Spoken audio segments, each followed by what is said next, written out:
The city sprawls beneath a dark, indifferent sky, a silent witness to countless stories. But for one, the world was a source of bitter resentment, a place he could only hate.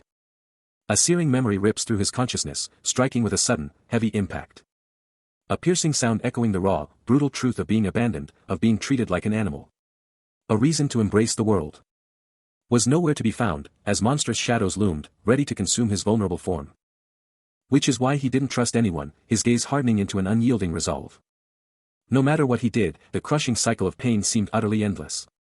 A single, agonizing tear escapes, a raw testament to the crushing pain and abandonment that has always fueled his fire. He remembers a world of relentless struggle, where every single day was a brutal fight for survival. A world where he was constantly forced to hide, watching everything unfold from the deepest shadows. In that desolate, broken landscape, he was always alone, a solitary figure standing against a crumbling, hopeless backdrop. Then, on January 1, 2020, the world flipped, changing like a game, as terrifying dungeons erupted, unleashing monstrous creatures upon humanity. These grotesque monsters absolutely flooded the world, bursting forth from newly formed, terrifying portals. Cities were absolutely annihilated, and countless lives were tragically lost in the ensuing, brutal chaos. But then, with the sudden appearance of these awakened humans, dubbed the Nimbus, a terrifying new power began to manifest itself.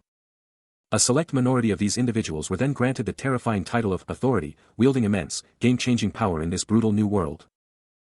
But even with all that power, in that desperate situation, the stronger you were, the easier you lived. But for him, it was all the same. No hope. No one to save him. Just despair. At least, that's what he thought, until everything changed the moment he met him. Then, a figure emerged. A blonde-haired knight, shining in his ornate armor, stood tall. He was the first player to reach the 5th degree. A true legend, a powerhouse in a broken world. This was Sejun Lee, the Knight of Excalibur, the undisputed strongest player in the world. He protected the weak from monsters, no questions asked, no cost too high. A true hero, fighting for everyone. His ultimate mission, to save the world from terrifying creatures like this monstrous demon. He was a blur, a flash of crimson against the void, moving with insane speed. Leaving a purple streak in his wake as he closed the distance in an instant. Then, with a powerful, dynamic pose, the knight was ready for war. His hand flying to his hilt as he unleashed his sword. He plunged into the fray, his blade absolutely shredding the monstrous enemy. Delivering a final, crushing blow. After the dust settled, Sejun Lee stood alone, victorious, having absolutely obliterated the final boss of this game. His gaze was firm, his resolve absolutely unyielding as he declared, "I will put an end to this game." A faint, determined smile touched his lips as he affirmed, "By doing so, I will save the world." His eyes, burning with that same old fire, flashed back to the legendary Meshin Guild, the beginning of everything. One by one, absolute legends started showing up, all rallying behind one epic mission, to save the entire world. That first win, that first moment of pure triumph, it was just a taste of the power they were building. And right there, a deadly archer, pink hair flowing, drew her bow, her piercing lavender eyes locked onto the enemy. But Sejun Lee, always leading the charge, launched himself into the chaos, his sword a lightning streak against the beast. That was it, the first time he truly felt that unbreakable bond, the first time he found comrades he could absolutely trust and follow into hell itself. They tore through endless waves of grotesque monsters, their combined power a blazing beacon of hope in the suffocating darkness. With absolute, ironclad resolve, these heroes pushed forward, their leader's fierce determination burning just as bright in their own eyes. A knowing, shared smile passed between them, a silent, unbreakable vow of victory and a world saved. He flashes back to a moment of pure unity, a time when they were all together, convinced they could rewrite destiny, ready to face the ultimate showdown. But the crushing burden of that last battle now weighs down on Sejun Lee, leaving him utterly isolated in the desolate aftermath. Wu Jin, on his knees before his master, grapples with his broken dreams, the grand vision of changing the world now just a cruel memory. In a colossal, crumbling hall, Sejun Lee and Shinhai Park stand, their gazes fixed on Wu Jin as he retreats, the master's chilling declaration echoing, "Only one is left." Wu Jin's eyes are a storm of emotion, as the master's voice booms with chilling certainty, declaring this moment to be the absolute end. The master's words cut deep, a direct, crushing blow aimed squarely at Wu Jin Kim. A lone tear streaks down Wu Jin's face, a stark testament to the crushing despair consuming him. Suddenly, a devastating blow connects, Sejun Lee's arm blazing with purple energy, smashing into Wu Jin with raw, brutal power. Wu Jin crumples, utterly defeated, as Sejun Lee looms over him, his radiant blade held in triumph. He's down, tears streaming, utterly broken. Sejun Lee looms over him, a chilling declaration echoing, "Without you, I never would have made it this far." Sejun Lee had planned this all along, now taunting, you want this world? Then you'll have to fight me for it. Woojin's legs glow with the curse's insidious power, and he can only gasp, why? You still don't get it? All their hard-won authority, items, and skills are now utterly worthless. Shinhai Park delivers the final, brutal blow, there will be no reason for you to live anymore. Sejun Lee pivots to Shinhai Park, a knowing glance passing between them, Shinhai Park. He begins, then, we wouldn't be able to. She finishes his sentence, a terrifying ambition in her eyes, rule the world. Woojin's eye, wide with despair and a dawning horror, mirrors their chilling resolve.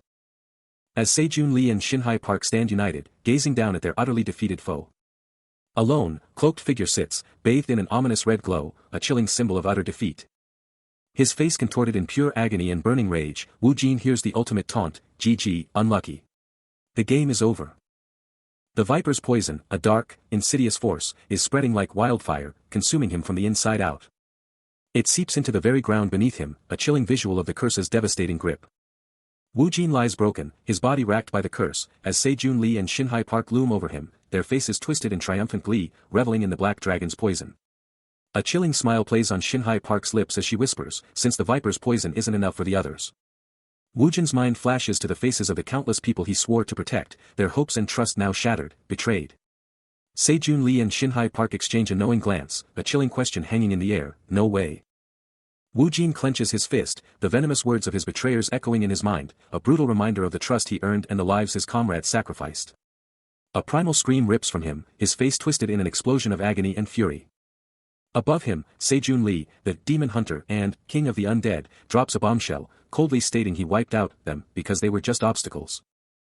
Shinhai Park, right there with him, twists the knife deeper, taunting that since he understood them, he should know they'd conquer the world by sheer will. Sejun Lee's eyes are ice cold, his name a death knell for the fallen hero. Woojin's eyes, blown wide with pure anguish, are forced to confront their chilling betrayal, as they mock him with his own words. Sejun Lee stands victorious, casting a dark shadow over him, his name a final, crushing blow. A last, guttural curse escapes him, before he crashes to his knees, utterly broken. No one left to trust, just his lifeless body sprawled on the cold earth. And that's how he died. Monsters are popping up everywhere, making the world a total nightmare. But hey, 2 weeks of monster hunting means serious cash, even if it's a death wish. Then, a hand shoots out, and Woojin's eyes burst open, he gasps, I'm here. His eyes are bugging out, he's totally freaking out, what's happening? Pure desperation hits him, he confesses, I'm so desperate. A memory hits, a phone, a reaching hand, then the crushing truth, and died. He jolts awake, his mind screaming from the sudden, brutal shift in reality, one question burning in his thoughts. A heavy vehicle rumbles past, and he can't help but wonder if this new scene is even real, his mind struggling to process the chaos. His hand instinctively clenching into a white-knuckled fist, a desperate, primal attempt to ground himself in reality. The truck barrels through a muddy puddle, its journey about to take a brutal turn. A bewildered sound escapes him, as the nightmare unfolding before his eyes refuses to compute. Suddenly, green-skinned orcs absolutely swarm the vehicle, their brutal attack swift, merciless, and utterly devastating. He watches, absolutely horrified, as the ambush explodes, the chaos a brutal, visceral contrast to his earlier confusion. One of the monstrous figures snarls, its tusks gleaming, a terrifying picture of pure, unbridled aggression. More orcs charge forward, their eyes burning with malevolent intent, a relentless, terrifying wave of pure destruction. From the shadows, a monstrous orc emerges, its eyes burning with an eerie glow, radiating pure, untamed power.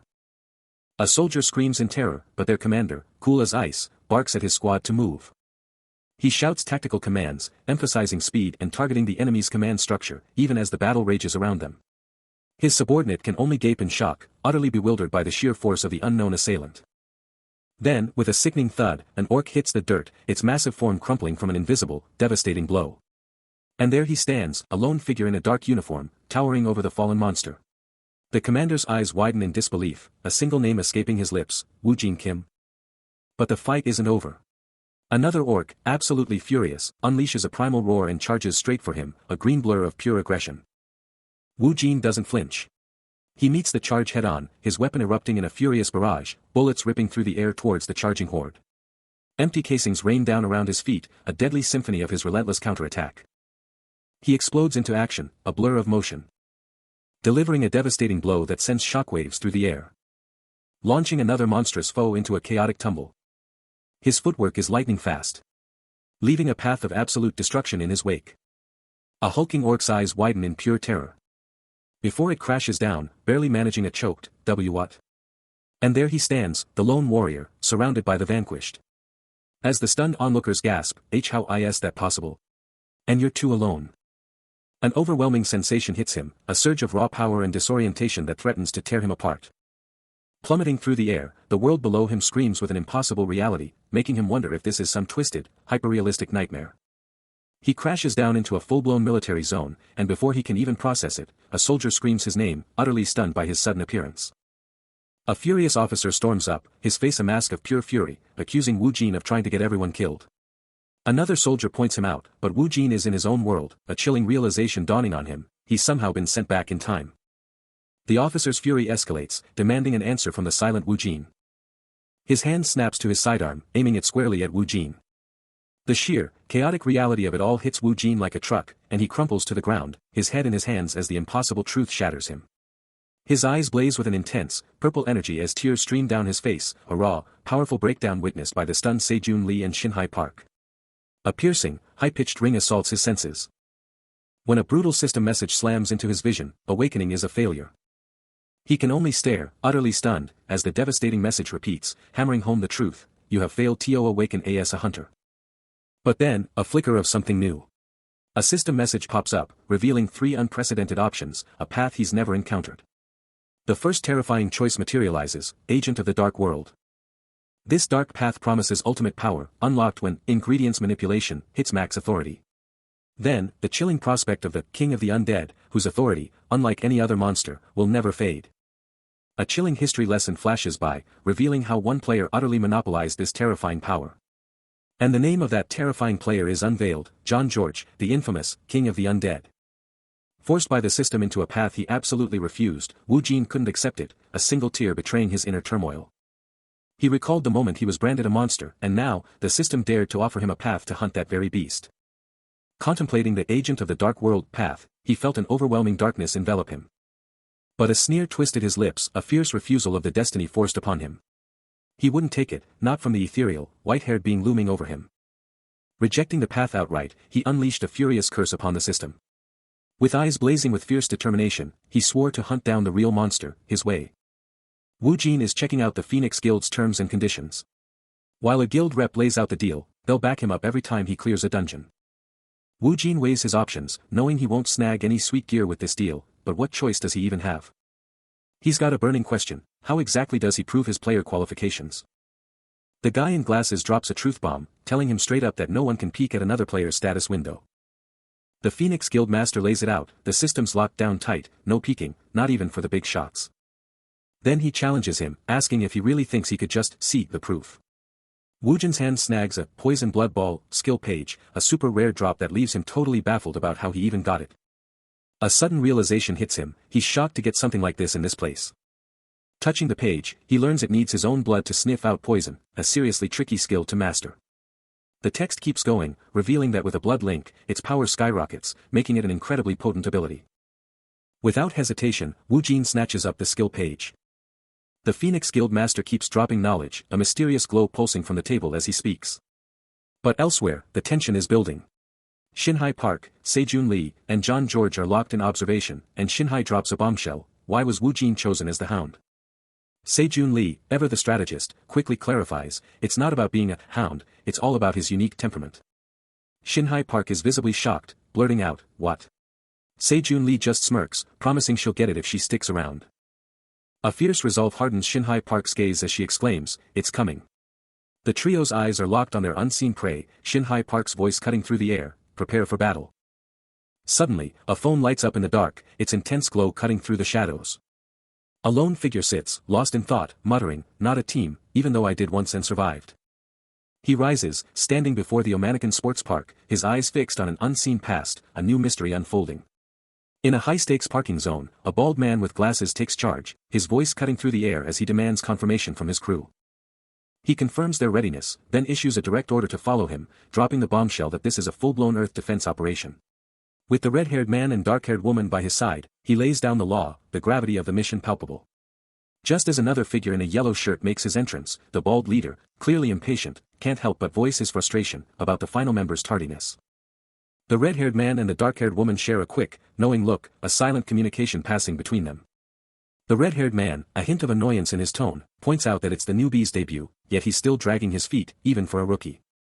The dark-haired woman, her patience clearly wearing thin, chimes in, asserting that the newcomer should be bowing in gratitude for this chance, and scoffs at the idea of bringing along such trash. But the bald leader, unwavering, shuts down their complaints, reminding them that the newcomer passed all checks, and they just need to have faith. He doubles down on his order, telling them to forget the wait and move out. The bald leader, with a knowing smirk, adds that he's confident the newcomer will eventually show up, no matter what. The bald commander faces his squad, the tension palpable, as a system alert confirms the newcomer's entry. The system runs its final checks, confirming the transfer and demanding immediate action. His voice cutting through the silence, the commander demands confirmation of the newcomer's arrival. Then, Woojin's eyes snap open, blown away by the sheer, mind-bending newness of this world. The whole squad is now deep in a breathtaking, sun-drenched forest, massive trees piercing the sky. The hooded newcomer can't help but blurt out, "This feels exactly like a game." But the bald commander shuts him down instantly, his face grim as he lays down the brutal truth, this is reality. He barks at the team to stay sharp, hammering home the brutal fact that they only get one life in this deadly place. Woojin's gaze sharpens, instantly spotting the telltale tracks on the ground, goblin footprints. The bald commander locks eyes with Woojin, dropping his full name like a challenge. Then, with a chilling calm, he sends Woojin on a solo scouting mission, leaving the rest to set up camp. Woojin's face is stone, but his silent, "Yes, I can do that," is packed with unspoken intent. He just walks away, disappearing into the shadowy depths of the forest without a backward glance. The commander watches him vanish, a sly grin forming as he notes how easily Woojin fell into line. Not even a whimper, he muses, his smile turning predatory as he announces the real game is about to kick off. But Woojin's no fool. Deep in the woods, he pulls off his glasses, his eyes burning with realization, he's been set up as bait. And the commander? His grin stretches wider, a chilling confirmation that everything is going precisely to his twisted plan. Beneath a colossal moon, the Messiah Guild's headquarters, a beacon of power, dominates the urban sprawl. Inside, the formidable Shinhai Park commands attention, her voice cutting through the silence, "All right, everyone's here, so let's get to it." She lays out the stakes, her eyes scanning the room, as Woojin, ever the strategist, processes every word, a flicker of skepticism in his expression. The tension in the room is palpable as the discussion deepens, every hunter present hanging on each word. A bitter memory flashes through Woojin's mind, a sharp tch, escaping him as he dismisses a past rival. Elsewhere, shrouded in shadow, the enigmatic guild master Izuki Eiichi holds a pulsating, glowing orb, its power hinting at untold secrets. Back in the meeting, Woojin delivers his verdict, his refusal absolute, "Apologies, but I'm not joining your guild." A quiet, lingering thought follows, "Even so." Guild Master Izuki Eiichi, the man himself, makes a formal introduction, setting the stage for a tense encounter. But then, he cuts straight to the chase, asking Woojin Kim about the Messiah Guild, and Woojin's response is ice cold, "I'm not interested." Suddenly, a loud thwack rips through the air, as Woojin's hand smashes onto the table, his frustration boiling over. Woojin's gaze burns into the guild master, a silent fury in his eyes, mentally branding him a bastard who doesn't deserve his position. His mind races with a defiant question, why would he ever join a guild led by someone like this? He spins around, muttering about what he should just do, as Eiichi, caught off guard, demands to know why he's leaving so suddenly. Eiichi reaches out, his eyes flaring with a subtle purple glow, and asks if his offer was somehow insulting. Woojin's eyes blaze with raw power, as the guild master pushes, asking if this is all about last time. Eiichi's face turns stone cold, demanding to know if Woojin is still holding on to that grudge. He's back, eyes blazing with white-hot fury in a massive, blue-drenched hall, demanding answers. The tension is palpable as he faces off against a mysterious blue-haired figure, who casually dismisses someone named Jaiwoo as soft.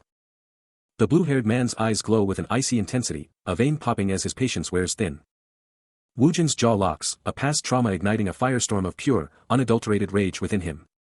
He lunges forward, fist clenched, ready to absolutely obliterate the blue-haired man's smug arrogance. But the blue-haired man just cuts him off, declaring that the greetings are officially over. Elsewhere, a sharp-looking woman with reddish-brown hair is on the move, pushing for answers about the Messiah Guild's merger, clearly not one for waiting. Back in the hall, the blue-haired man smirks, his hand crackling with blue energy, hinting that this whole confrontation is just a warm-up for him.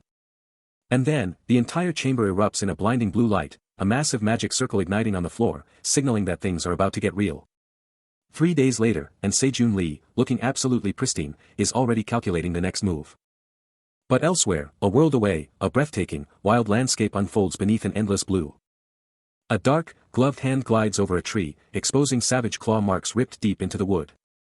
High above, Wu Jin, a shadow among the leaves, confirms every terrifying rumor he's heard about this dungeon. Back in his world, a subtle smirk crosses Sejun Lee's face, a silent, knowing gesture. Wu Jin's hand returns to the marks, a grim, almost ironic amusement flickering within him.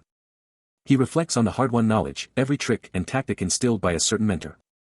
Now deep inside the dungeon's shimmering core, Wu Jin warns his small, cloaked partner that appearances are deceiving, because only solid intel guarantees survival.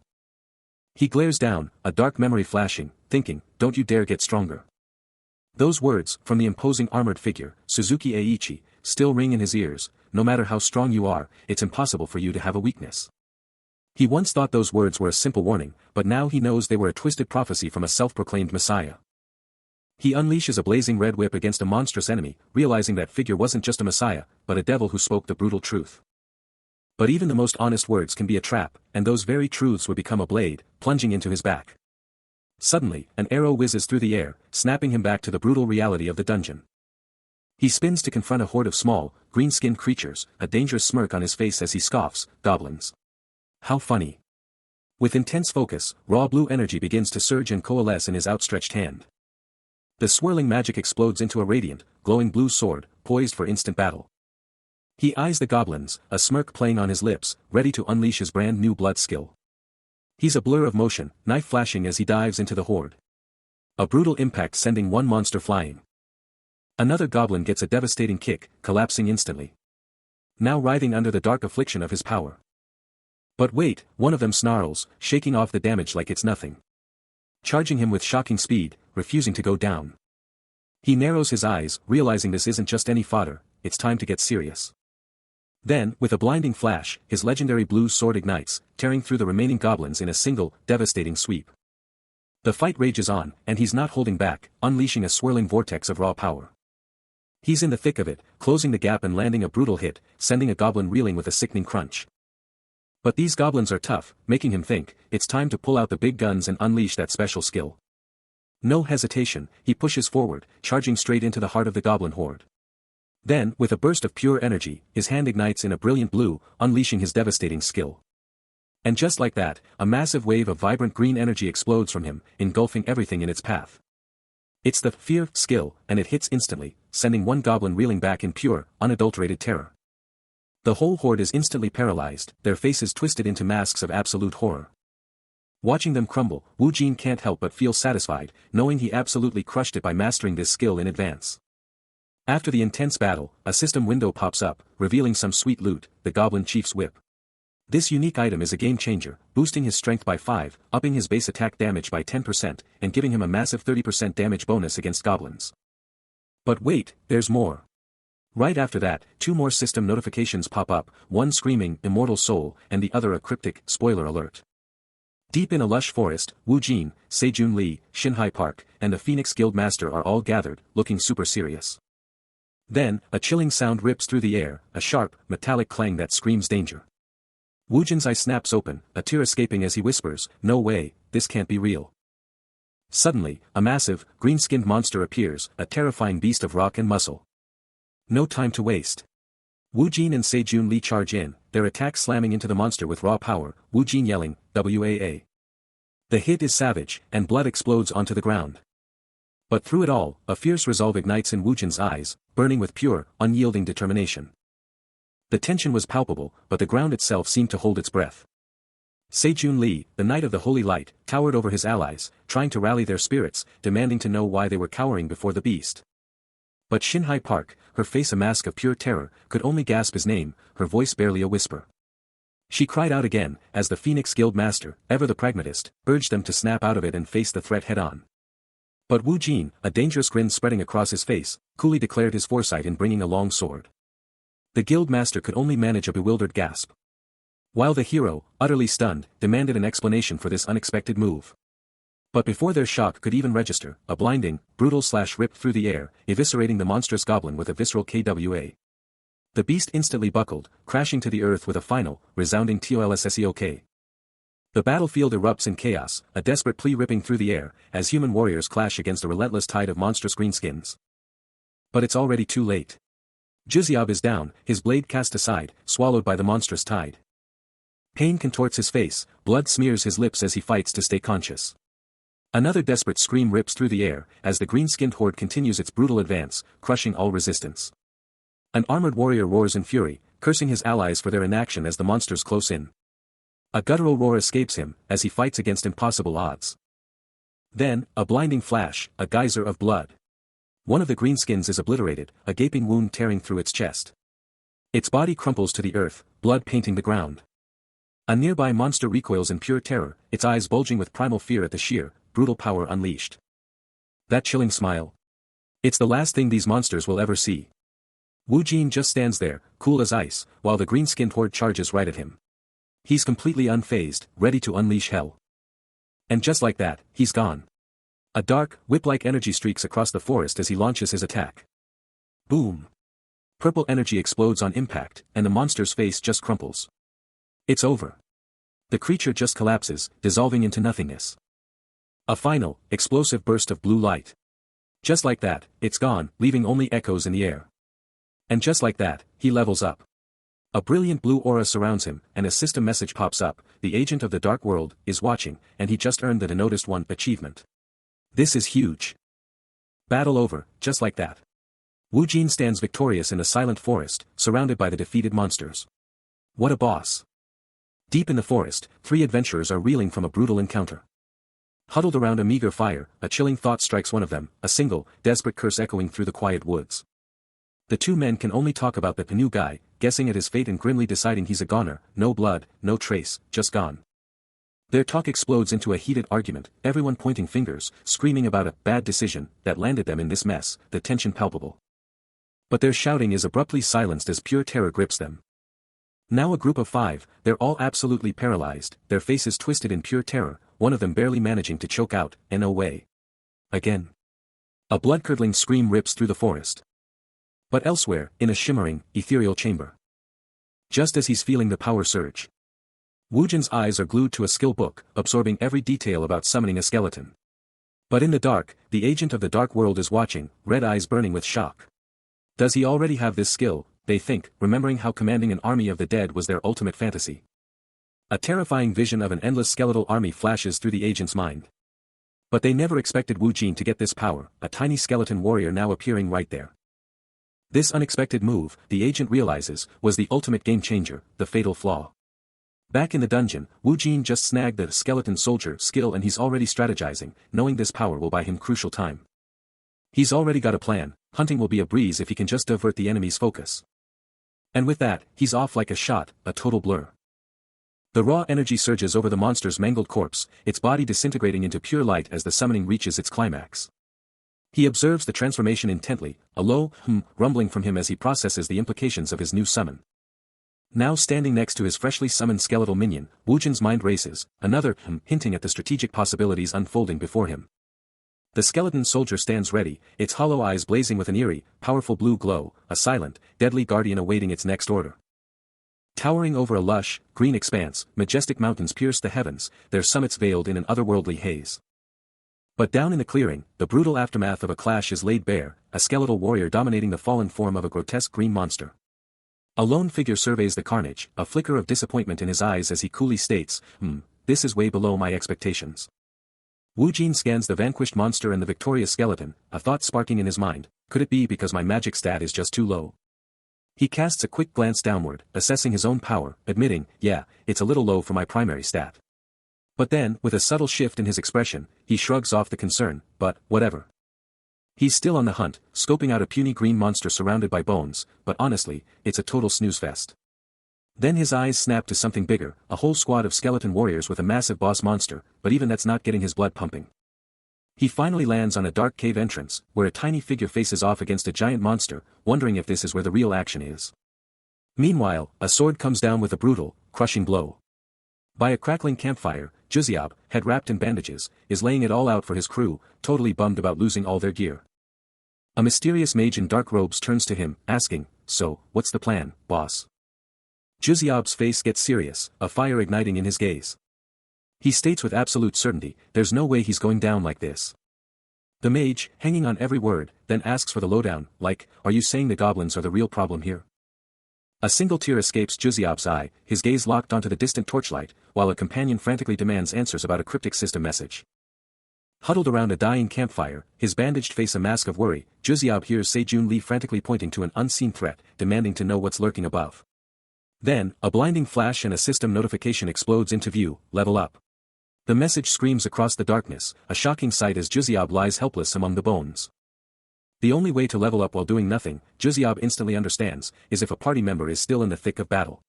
He stares up from the dirt, a chilling realization dawning. A voice from his group screams the terrifying question, could that newcomer actually still be alive after all this? Meanwhile, a hand clenches a glowing torch, its light piercing the suffocating gloom. The ground is strewn with the shattered bones of fallen enemies, glowing embers a testament to the brutal fight that just ended. Standing coolly amidst the carnage, Wu Jin surveys the scene, his mind already calculating the ultimate strategy for taking down goblins. His eyes burn with an intense resolve, a chilling realization hitting him as his hand erupts with raw, untamed power. The nascent flame explodes into a massive, searing inferno, absolutely incinerating the skeletal figures that dared to stand in his path. A colossal blaze now rages, illuminating the cavern and casting long, dancing shadows around the lone, dominant figure of Wu Jin. A guttural sound of pure terror escapes one of the grotesque goblins, while another, eyes wide with disbelief, questions the impossible, terrifying sight before them. Their fear quickly spreads like wildfire, erupting into desperate, panicked screams. 3 of the creatures lie utterly defeated on the ground, their forms slumped and broken, a testament to his power. The cavern echoes with a final, piercing shriek of pure agony and despair. They claw over each other, a frantic blur of green as they bolt deeper into the suffocating darkness. He stands amidst the chaos, a silent, deadly observer, his gaze locked on the raging inferno devouring the cavern, a lone skeleton already a charred husk beside him. The flames roar, devouring wooden debris, painting the cavern walls with an ominous, hellish glow. A goblin's face contorts in a silent, agonizing scream, its eyes blown wide with primal terror, reflecting the hellish orange and red of the consuming fire. The inferno rages, relentless, engulfing more of the creatures in its destructive, fiery embrace. Another goblin lets out a piercing, desperate shriek, its final, agonizing cry swallowed by the ravenous, crackling flames. Wu Jin looks down at the remaining goblins, their forms cowering in absolute terror amidst the burning debris, utterly, completely defeated. The powerful fire continues to rage, its intense heat radiating through the air, a searing testament to his overwhelming, destructive strength. The flames roar, then die down, revealing a scorched earth, a testament to his power. But the real chill comes from within, as the agent of the dark world sends a direct message, satisfied with your cruelty. Pushing deeper into the cavern, he finds a graveyard of bones and burning wreckage, a true testament to the chaos he just unleashed. Taking in the grim scene, Wu Jin's eyes narrow. That's weird, he thinks, sensing something off. Then, his eyes lock onto a specific skeleton, and a shocking realization hits him, after all this, I didn't expect to see his face. Is this guy actually a player? The bones lie still, a chilling monument to a brutal end. But the cavern holds more secrets. Beyond the piles of bones, a sinister red eye glows in the darkness, hinting at a greater threat. A lone skull, a grim reminder, stares blankly from the cavern floor. Then, a terrifying reveal. A monstrous, green-skinned creature with razor-sharp teeth bursts from the darkness, its eyes burning with pure malice. He lets out a massive sigh of relief, staring down at the skeletal remains, wishing this thing would just crawl out of here on its own. His eyes narrow, just wanting it gone. But then, a massive, hulking figure bursts from the darkness, its green skin and raw power screaming danger. It's a goblin champion. The program stepped in, but it was too late, dungeon rooms were collapsing, and Wu Jin and Sejun Lee were left to witness the carnage, all thanks to the one responsible. Just being near him sent shivers down your spine, like staring death in the face. But with a fierce glow in his eyes and his blade blazing with power, he swore, no more victims, not on his watch. Pushing deeper into the dungeon, Wu Jin spotted it, a chilling skeleton, motionless and stark. The ancient bones stood tall. And Sejun Lee couldn't help but ask if it was waiting for someone. The skeleton's eye socket flares with an intense, otherworldly glow. As they stare at the bizarre figure, Sejun Lee can't believe its expression just changed, but Wu Jin just watches, unmoving. And then, the skeleton's bony hand starts to glow too, a ghostly light emanating from its grasp. Wu Jin's gaze is fixed, a deep contemplation etched onto his features. Out of nowhere, a monstrous maw erupts, snapping directly at the glowing skeleton. This thing, a hulking beast with burning red eyes, is on the attack. Its massive legs pound the earth, closing in for the kill. Then, with a brutal, sickening crunch, the monster's foot smashes down, obliterating the skeleton into a million pieces. His eyes snap wide open in pure shock. As the colossal goblin champion unleashes a terrifying roar, its body coiled for an explosive strike. Sejun Lee can't believe it, yelling about their impossible odds, while Shinhai Park is clearly worried. She screams at him to get ready, their lives on the line, but Woojin's eyes are locked on, a spark of dangerous recognition flashing within them. The beast charges, a green streak of raw power. It delivers a crushing, sweeping attack. Woojin's brain is on fire, he knows that move, he's seen it before. The blow connects with the glowing skeleton, absolutely obliterating it into a shower of explosive fragments. And just like that, the mysterious skeleton is gone, vanished into a puff of dust. His eyes narrow, instantly locking onto the goblin champion's brutal combat style. It's eerily familiar. It's a style he knows intimately, a mirror of his own devastating techniques. A slight frown creases his brow, as he considers the implications. He never thought anyone could copy his combat style, even with the skill point limitations. Before his return to the past, he had mastered every weapon known to the world, and even the goblin champion's movements could offer no challenge to his perfected form. He only ever needed to show it once, like this. He flashes back to a past demonstration, a skeletal figure standing before him. The skeletal figure, its eyes burning with an eerie red light, had once conceded, realizing it would have to change its entire plan. A clear, resonant chime rings out in his mind. A system window materializes before him, announcing that the amount of gold he has acquired has reached a certain achievement, and it's granted him a brand new skill. His hand begins to glow with a soft, ethereal light as the notification confirms, a legendary skill has been acquired.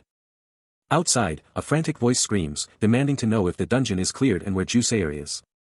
Meanwhile, the Phoenix Guild Master, Izuki Eiichi, practically leaps out of his chair, a shockwave of realization hitting him. He sprints to the control room, eyes locked on the screens, a sense of dread building. Suddenly, a blinding blue portal rips open, and figures start phasing through, back from the abyss. The guild master watches them emerge, a chilling realization hitting him like a truck. Their return itself screams that something catastrophic went down in that dungeon, a total disaster. Emergency medical teams swarm the scene, frantically tending to the clearers, who are being rushed onto stretchers. A medic does a quick head count, a look of pure shock on their face. Only 4 made it back. Immediately, they demand to know, what about Mr. Woojin Kim? The 4 survivors, now restrained, are forced to sit on the cold ground. Back in his office, the guild master slowly pushes up his glasses, a chilling realization solidifying, Woojin Kim is gone. The Phoenix Guild Master and his crew are on edge, when suddenly, a shout rips through the air, someone's coming out. And just like that, from the swirling blue portal, a lone figure steps through, radiating an otherworldly aura. A collective gasp, then a voice, barely a whisper, dares to utter the name, Woojin Kim. It's him.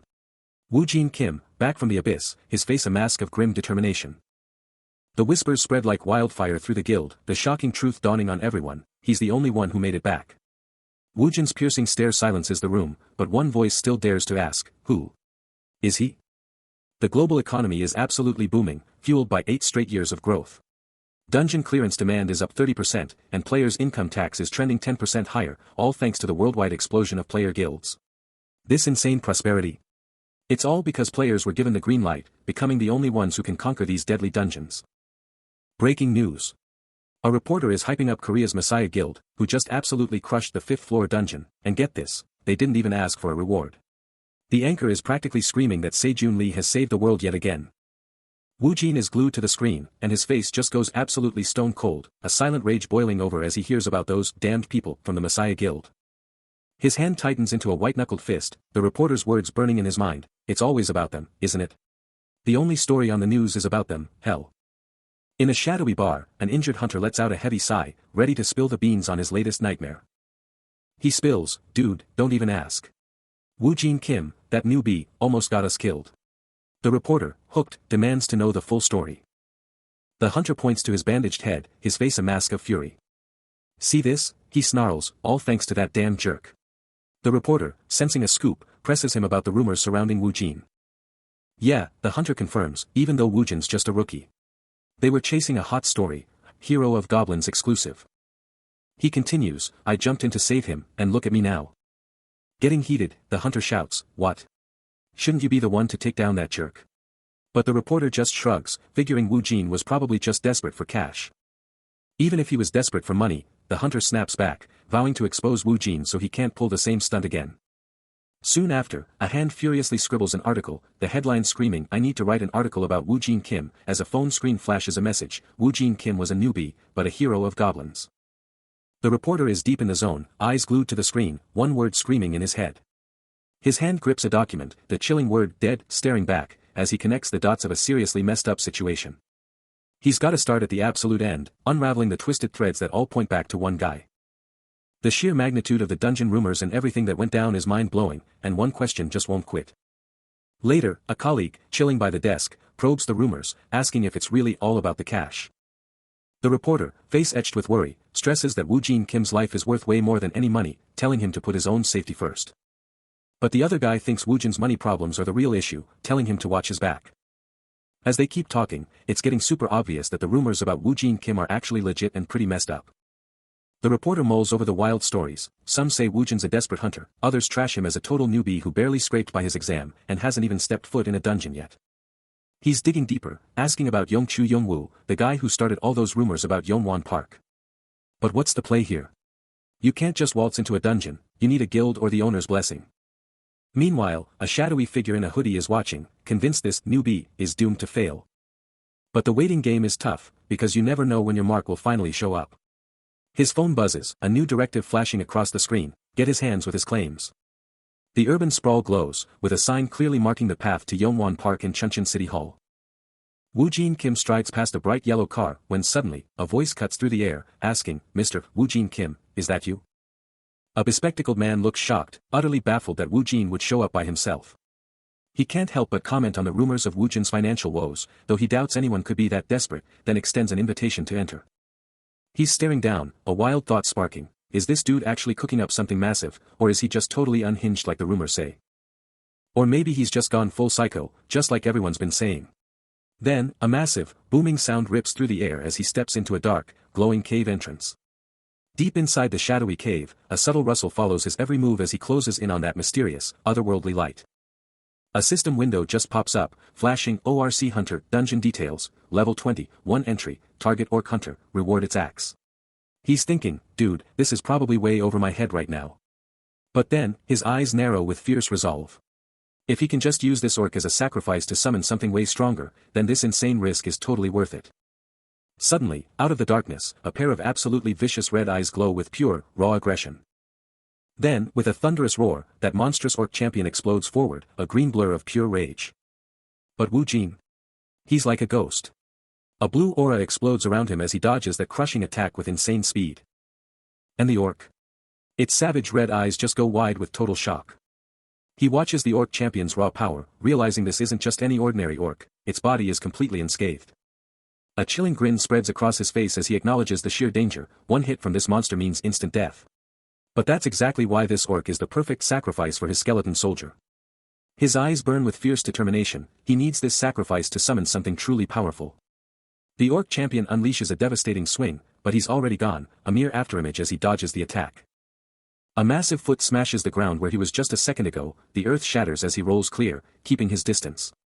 The monster's heavy foot keeps coming down, missing him by a hair's breadth.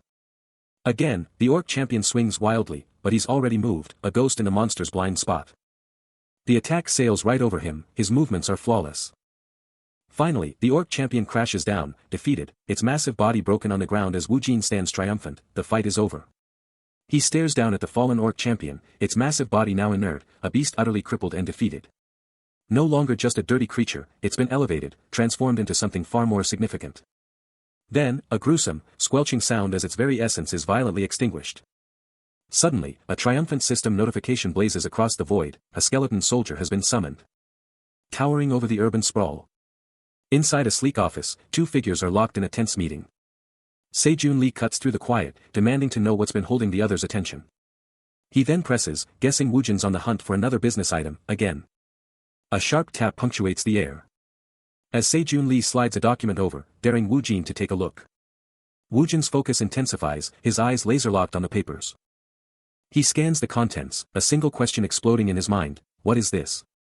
Woo Jin's eyes lock onto the document, his brain instantly firing as he reads about a second dungeon, absolutely dominated by one person. Sejun Lee, in his full night gear, flashes through his thoughts, a question burning: isn't this guy, fresh off awakening, an absolute game-changer? Then, a more casual Sejun Lee appears in his mind, the thought pushing further, only one way to prove it. If his mana is as insane as they say, then. Wu Jin strides forward, a confident tack of his foot, challenging Sejun Lee, bro, you seriously buy into that?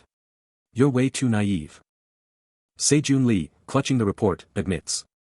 His eyes narrow, a dangerous thought brewing, only one way to expose Secretary Lee if this report is a lie. Sejun Lee's jaw drops in shock. No wonder. I thought it was too good to be true, but this is real. A genuine phenomenon. Wu Jin, now chilling in the office with Sejun Lee and the Phoenix Guild Master, drops the bomb, it's true.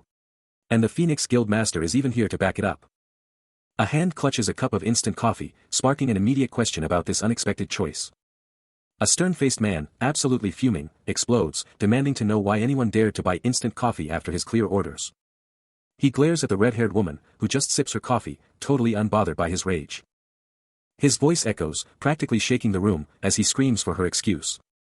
Her purple eyes hold firm as she takes another sip, ready to drop a bombshell. She finally drops the truth, the coffee was for a Phoenix Guild meeting, and get this, the report they got was actually legit.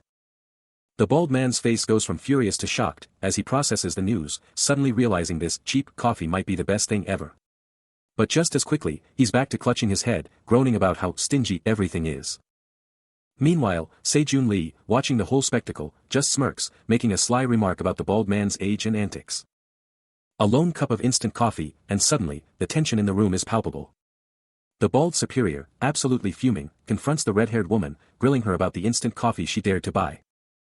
She confirms it, then immediately tries to flip the script, bringing up his own stash of saved coffee. He flashes a fake smile, a quick apology barely escaping his lips, then promises to upgrade the coffee next time. But the superior isn't having any of it, cutting off her excuses cold, his patience officially gone. He launches into a full-blown lecture about how comfort breeds laziness, claiming his harshness is all for her benefit. The red-haired woman, absolutely fed up with his condescending attitude, explodes in a frustrated yell at the old man. His hands clench around the cup, a barely perceptible tremor giving away his true agitation, even as he tries to play it cool. This simmering frustration. It's definitely fueled by the Phoenix Guild's chilling report, a report that unleashes the terrifying image of a monstrous goblin champion. A colossal goblin champion gets absolutely rocked, slammed into a shimmering blue barrier with bone-shattering force. Out of nowhere, a skeletal warrior starts to materialize, bones snapping into place amidst a vortex of blue energy. Tack, the skeletal soldier is complete, its hollow gaze locked on its target. Wu Jin's just chilling on a downed goblin champion, thinking back, like the Phoenix Guild's top beauty told me. But then he's standing over another defeated goblin champion, a wicked red whip in hand, his thoughts taking a turn, however. His eyes narrow with conviction, all I need is one reliable guy. Hugh, a blinding burst of blue energy explodes from his hand, crackling with pure power. The last goblin champion's face twists in pure, unadulterated terror, its eyes bugging out at the sheer power. Ding, a system alert pops up, a skeleton soldier has been summoned. Get ready. Wu Jin unleashes his power, a skeletal hand erupting with dark energy, vowing to push his magic to its absolute limit. Then, with a bone-shattering crash, the skeleton soldier slams down, ready for battle. No time wasted, the skeletal warrior instantly carves through the goblin champions. With glowing purple eyes, Wu Jin coolly assesses the carnage, his power undeniable. He knows the skeleton soldier will finish the job, as it stands victorious over the fallen goblin horde. The surviving goblin champions are utterly terrified, wondering if they're just weak or if this skeleton soldier is an unstoppable force. Pure shock washes over them, as they face an insurmountable foe. Suddenly, a massive surge of purple energy explodes, confirming his level up and a flood of new ability points from that epic boss kill. Leveling up. Wu Jin's already checking his stats, eyes locked on those fresh ability points. You can feel the resolve building as his hand clenches. Remembering those goblin champions he thought were impossible to beat just moments ago, now just a pile of bones. He's totally baffled by how independent his skeleton soldier is. Watching his summoned minion with a critical eye, wondering if it's got a mind of its own. The bone-chilling warrior just stands there, a literal question mark hovering over its empty gaze. Is it his command, or is there something more going on with this guy? He's trying to figure it out. Taking a seat, he's already plotting his next dungeon raid. Knowing he needs to find even tougher monsters to really push his new power and his skeleton soldier to the limit. Wu Jin's journey presses on, and even his loyal skeleton soldier seems to be on the same wavelength, its gaze locked onto their next challenge. In this barren, rocky wasteland, Wu Jin's already cooking up the next big strategy, ready to level up. The environment screams danger and ancient power, with colossal bones littering the desolate ground, a lone raven perched ominously. Out of nowhere, a grotesque goblin lunges, its razor-sharp fangs ready to tear. But before it can even blink, Wujin's already airborne, a lightning-fast strike incoming. His strike lands with devastating power, slamming the goblin into the dirt. One last, crushing hit, and blood explodes onto the barren ground. Monster down. Wujin stands victorious, another threat neutralized in record time. A single tear forms, a silent testament to the raw emotion hitting him. Wujin, sharp and focused, stands in the shadows, clearly plotting his next move. He knows the truth, dungeon boss monsters aren't just strong, they're on a whole other level compared to regular creatures. No plan, no win, he thinks, this boss is too tough for a head-on fight. But a dark idea sparks in his mind, a brutal plan to take it down with an arrow dipped in its own blood. Out of nowhere, a hulking goblin champion, eyes blazing red, absolutely demolishes a skeleton soldier, bones exploding on impact. But the champion, still buzzing from the kill, whips its head around, something else has caught its attention. A deep, primal growl rips from its throat, exploding into a terrifying roar that shakes the very dungeon walls. Then, with an explosive burst of power, the goblin champion charges, a green blur of pure, unadulterated rage. A skeleton soldier charges in, bones rattling with fierce determination. Arm raised, ready for a fight it can't win. But the goblin champion is a blur of green fury, smashing the skeleton soldier into oblivion. The champion lets out a primal roar. Standing victorious over the shattered bones, scoffing, this skeleton knew it was doomed, but still fought. What a joke. But Wujin, watching from the shadows, has other plans for this brute, his eyes gleaming as he decides, this champion is about to become his next slave, especially now that it's already tired out. Suddenly, the champion's instincts flare. A new threat. It explodes into motion, a brilliant blue aura blazing around it as it charges. A concentrated burst of blue energy blasting from its maw, its eyes burning like twin crimson suns. That red eye glows with pure, unadulterated rage, fixed on its next victim. The goblin champion, still blazing with a fierce blue aura, slams its massive club down with devastating power. Absolutely obliterating the skeleton soldier into dust as the impact reverberates through the dungeon. A primal, victorious roar rips from its maw, its red eyes blazing with pure, untamed rage. But as the skeleton soldier shatters, a crimson explosion erupts, the deadly after-effect of its poison blood skill. The champion lets out a guttural, pained bellow, green mist spewing from its fanged maw as the poison takes hold, its health now rapidly draining from the moment that skeleton soldier went down. Wujin coolly observes the enraged beast, a thoughtful hum escaping him as he clocks the continuous drain on its vitality, all thanks to that sweet poison blood skill. But even with its health ticking down, the champion's red eyes still burn with an unwavering, furious growl. The level 2 poison blood skill, not exactly a one-shot killer, was still absolutely shredding the goblin champion, making him shake like a leaf. He grabbed his head, screaming in pure agony, as the poison just wouldn't quit. It was endless. But the skeleton soldier wasn't just watching, it was waiting, perfectly poised for the kill. Then, with a lightning-fast move, the skeleton soldier sliced right through the champion, finishing it off as Wujin coolly observed. Boom! A system alert popped up, confirming the orc hunter was down, the dungeon cleared, and a sweet 1,000 gold reward, plus a 1-hour return timer. Wujin stared at the dissolving monster, totally unimpressed. Was that seriously all he got for taking down a boss monster? His eyes narrowed, a silent question hanging in the air. But then, a glowing orb materialized in his hand, a mysterious artifact that definitely didn't come from that orc. Wujin kneels among the bones, a chilling realization dawning on him, this wasn't just a fight, it was a cold-blooded murder. Was it intentional? Who knows? If it was an orc, it's an execution. If not, just a lazy clan. But there's no time to dig deeper. How can he possibly figure out who did this? Beneath the eerie full moon, he stares at the mysterious blue light, his eyes burning with a fierce purple glow as the pieces click into place. This place is unique, he thinks, knowing he has to move on. He finds a tiny, one-person entrance, and slips inside, ready for anything. A deep rumble shakes the dark cave as he pushes forward. And there it is, a non-orc corpse. Someone else snuck into this dungeon while he was busy fighting orcs. From the shadows, a mysterious masked figure watches the chaos unfold, declaring the recent battle worthy of the legendary Goblin King. But back with Wujin, a fresh scar now slices across his cheek, a brutal reminder of the dungeon's unforgiving nature. The enigmatic Lian Y, still watching from the shadows, drops another cryptic line, hinting that this place is exactly where someone belongs, for better or worse. Back in the dark depths, Wujin's eyes snap open in pure shock, a stunned whisper escaping him as he stumbles upon a major find. He snatches up a dusty, ancient book, a flicker of curiosity in his mind, could this be a diary? He quickly thumbs through the brittle pages, but at first glance, it seems utterly useless. Suddenly, his eyes lock onto a crucial passage, and a shockwave hits him. It's a detailed log of other adventurers' moves. And then, his hand starts to pulse with a mysterious glow, as Wu Jin grins, knowing this discovery is pure gold. This intel? He's going to exploit it to the max. Wu Jin's face lights up with an ecstatic grin, the system practically screaming its congratulations for his insane achievement, dropping a legendary skill page right into his lap. And just like that, the gift materializes, a glowing parchment pulsing with raw power, the legendary Eye of Anubis now in his grasp. Clutching the ancient scroll, Wu Jin's mind races, he's officially jumped into the legendary rank, and he can barely contain his excitement. His gaze fixates on the glowing artifact, a new alert flashing Eye of Anubis acquired, and legendary successor achievement unlocked, leaving him to wonder if this level of power was even possible. A fierce, determined glint ignites in his eyes, as Wu Jin confidently proclaims, the real game starts now. He stands victorious in the dungeon's aftermath, the legendary power coursing through him, but even a legend has a moment of hesitation. Before he banishes it, a confident smirk spreading across his face. That is now in the past, he proclaims, absolutely hyped for what's next. And just like that, his resolve ignites a brilliant blue fire in his eye, the iris transforming into a vortex of raw, untamed power. Pure mana explodes from his hand, twisting into a dazzling, ethereal energy, a raw, ancient force ready to unleash. A system alert flashes, confirming the epic moment, the Eye of Anubis is opening.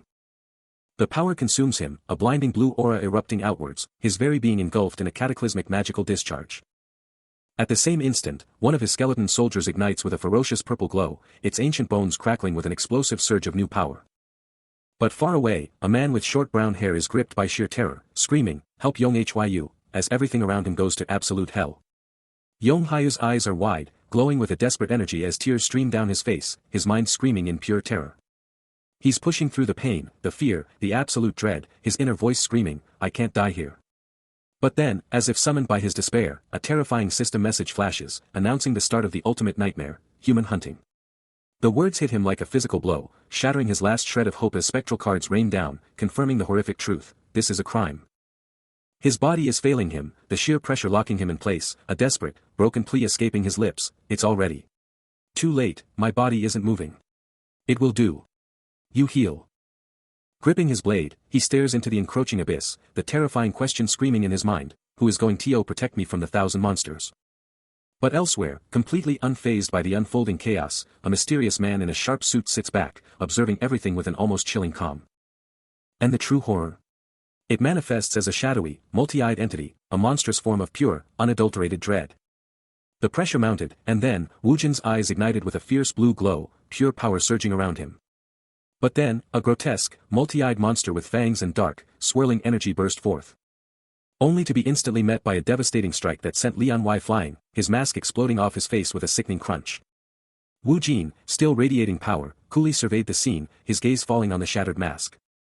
Meanwhile, Lianwei reeled, his face a mask of pure shock. Was that, the power of the dead?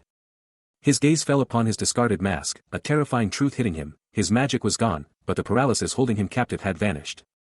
A fierce resolve hardened his features, he knew using the undead's power would brand him forever, but he swore, no matter what, I'm getting out of here alive. Meanwhile, high above, a sleek, modern building pierced the clouds. While Lianwei's fist clenched, dark, blood-like liquid oozing from his skin, the terrifying price of his survival. A ruthless executive looms over a broken figure, his words cutting like a knife. Your screw-up let monsters into the dungeon. A brutal cough rips through the air, blood spraying from the defeated man's lips. The executive sneers down, rubbing in the fact that he cleared the dungeon the other guy couldn't. How are you gonna pay for this? Then, he casually glances away, asking if Secretary Kim needs more convincing. Talk about cold. Secretary Kim, cool as ice, looks down, apologizing and promising to handle it. You know that means trouble. The beaten man, clutching a document, is practically begging, please don't kill me. Just one more chance.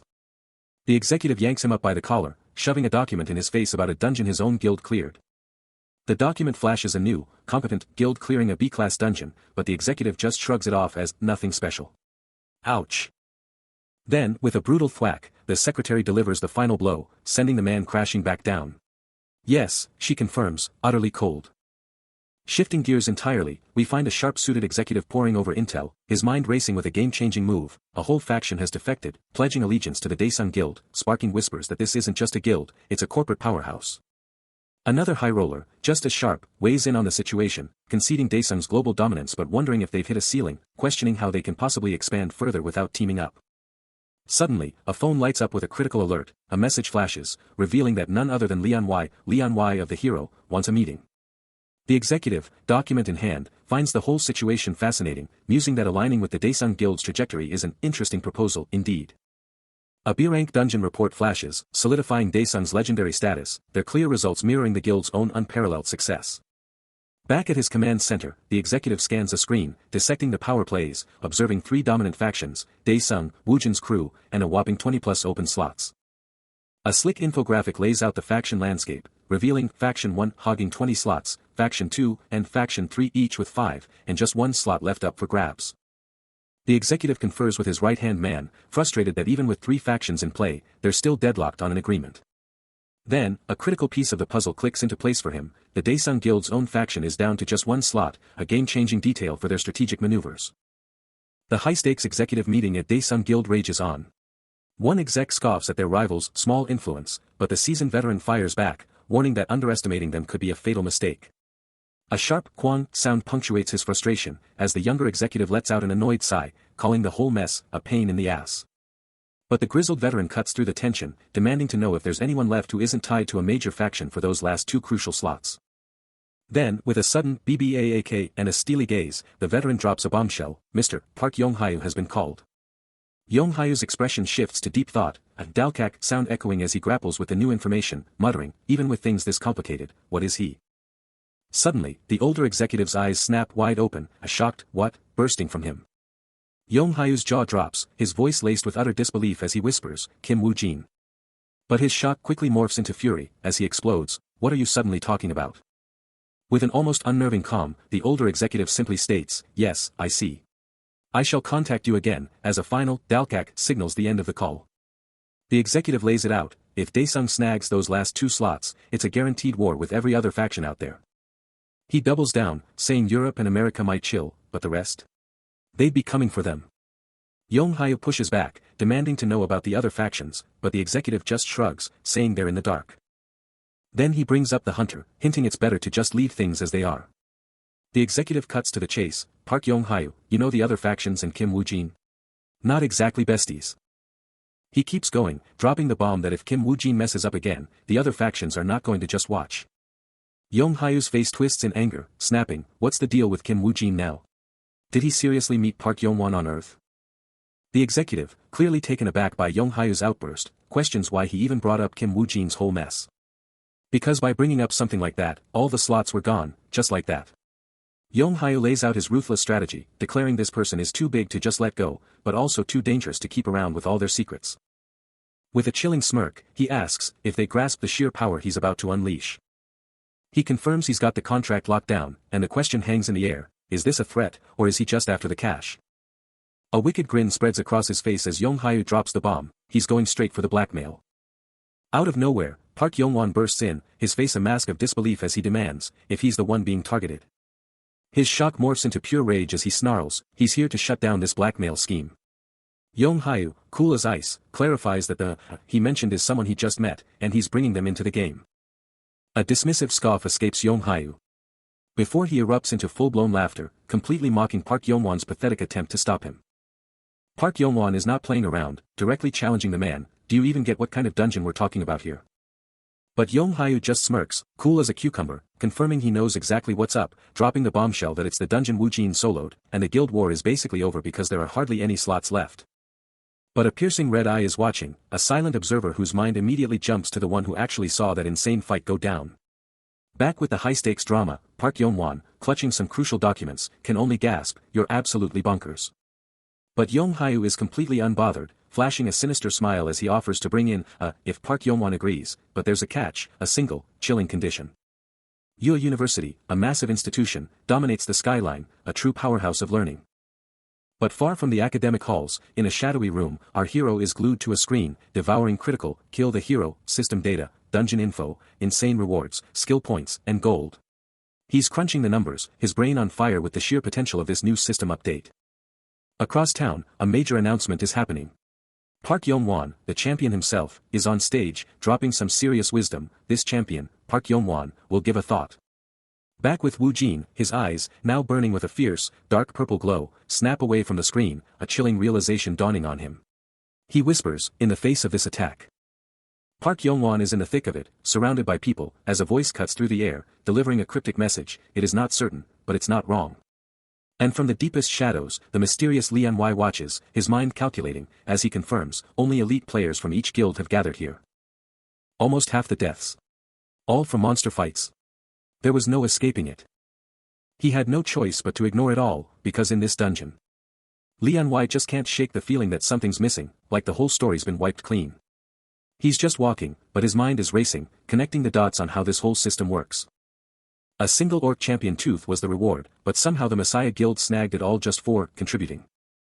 He flashes back to shaking hands with Park Yong-won, realizing now how completely messed up and unnatural that whole situation was, even if he didn't get it then. He wonders if Park Yong-won was already rotten to the core back then. He keeps moving, but the suspicion just keeps building.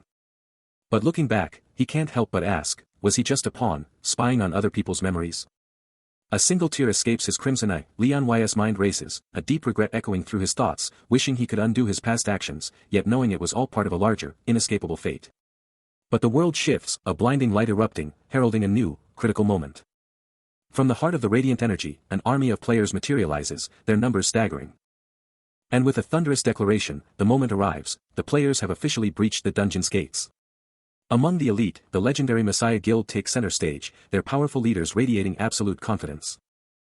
Hot on their heels, the Phoenix Guild unveils its own devastating roster, every warrior primed for total annihilation. The mighty Lion Guild roars into view, joined by the chillingly mysterious Skull Guild, their masked warriors adding an ominous aura to the assembly. But amidst the chaos of competing guilds and hyped-up players, Wu Jin emerges, his focused stare cutting through the noise, ready to dominate. The initial surge of adventurers charges ahead, swallowed by the dungeon's maw. A blinding blue light explodes, signaling the dungeon's raw, untamed power. But he's already focused, a burning resolve in his eyes. He's here to seize everything that belongs to him. His silent declaration rings with absolute conviction.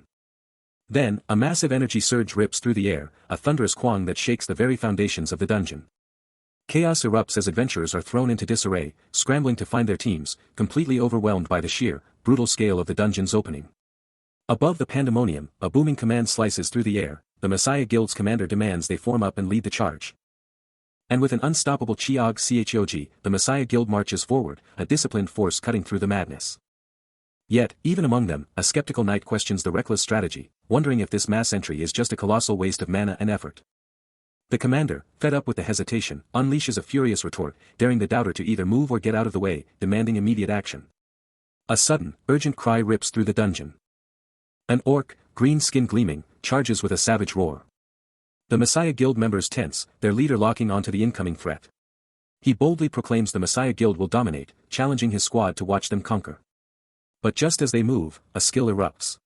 Blue energy explodes from a hidden hand as illusion provisions blazes into existence. The orc reels, its vision warping under a sickening purple haze. It thrashes wildly, completely lost to the sudden mental assault.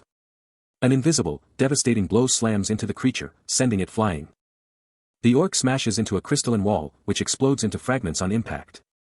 The dungeon slammed into existence, and Wu Jin felt the immediate, jarring impact, his senses reeling.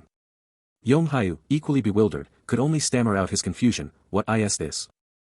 Meanwhile, a Messiah mage, her glowing orb illuminating a cryptic map, declared this dungeon was a complete anomaly, unlike anything in their records. Then, the system blared, dungeon has been entered. And from the depths, a colossal orc burst forth, ready to rampage.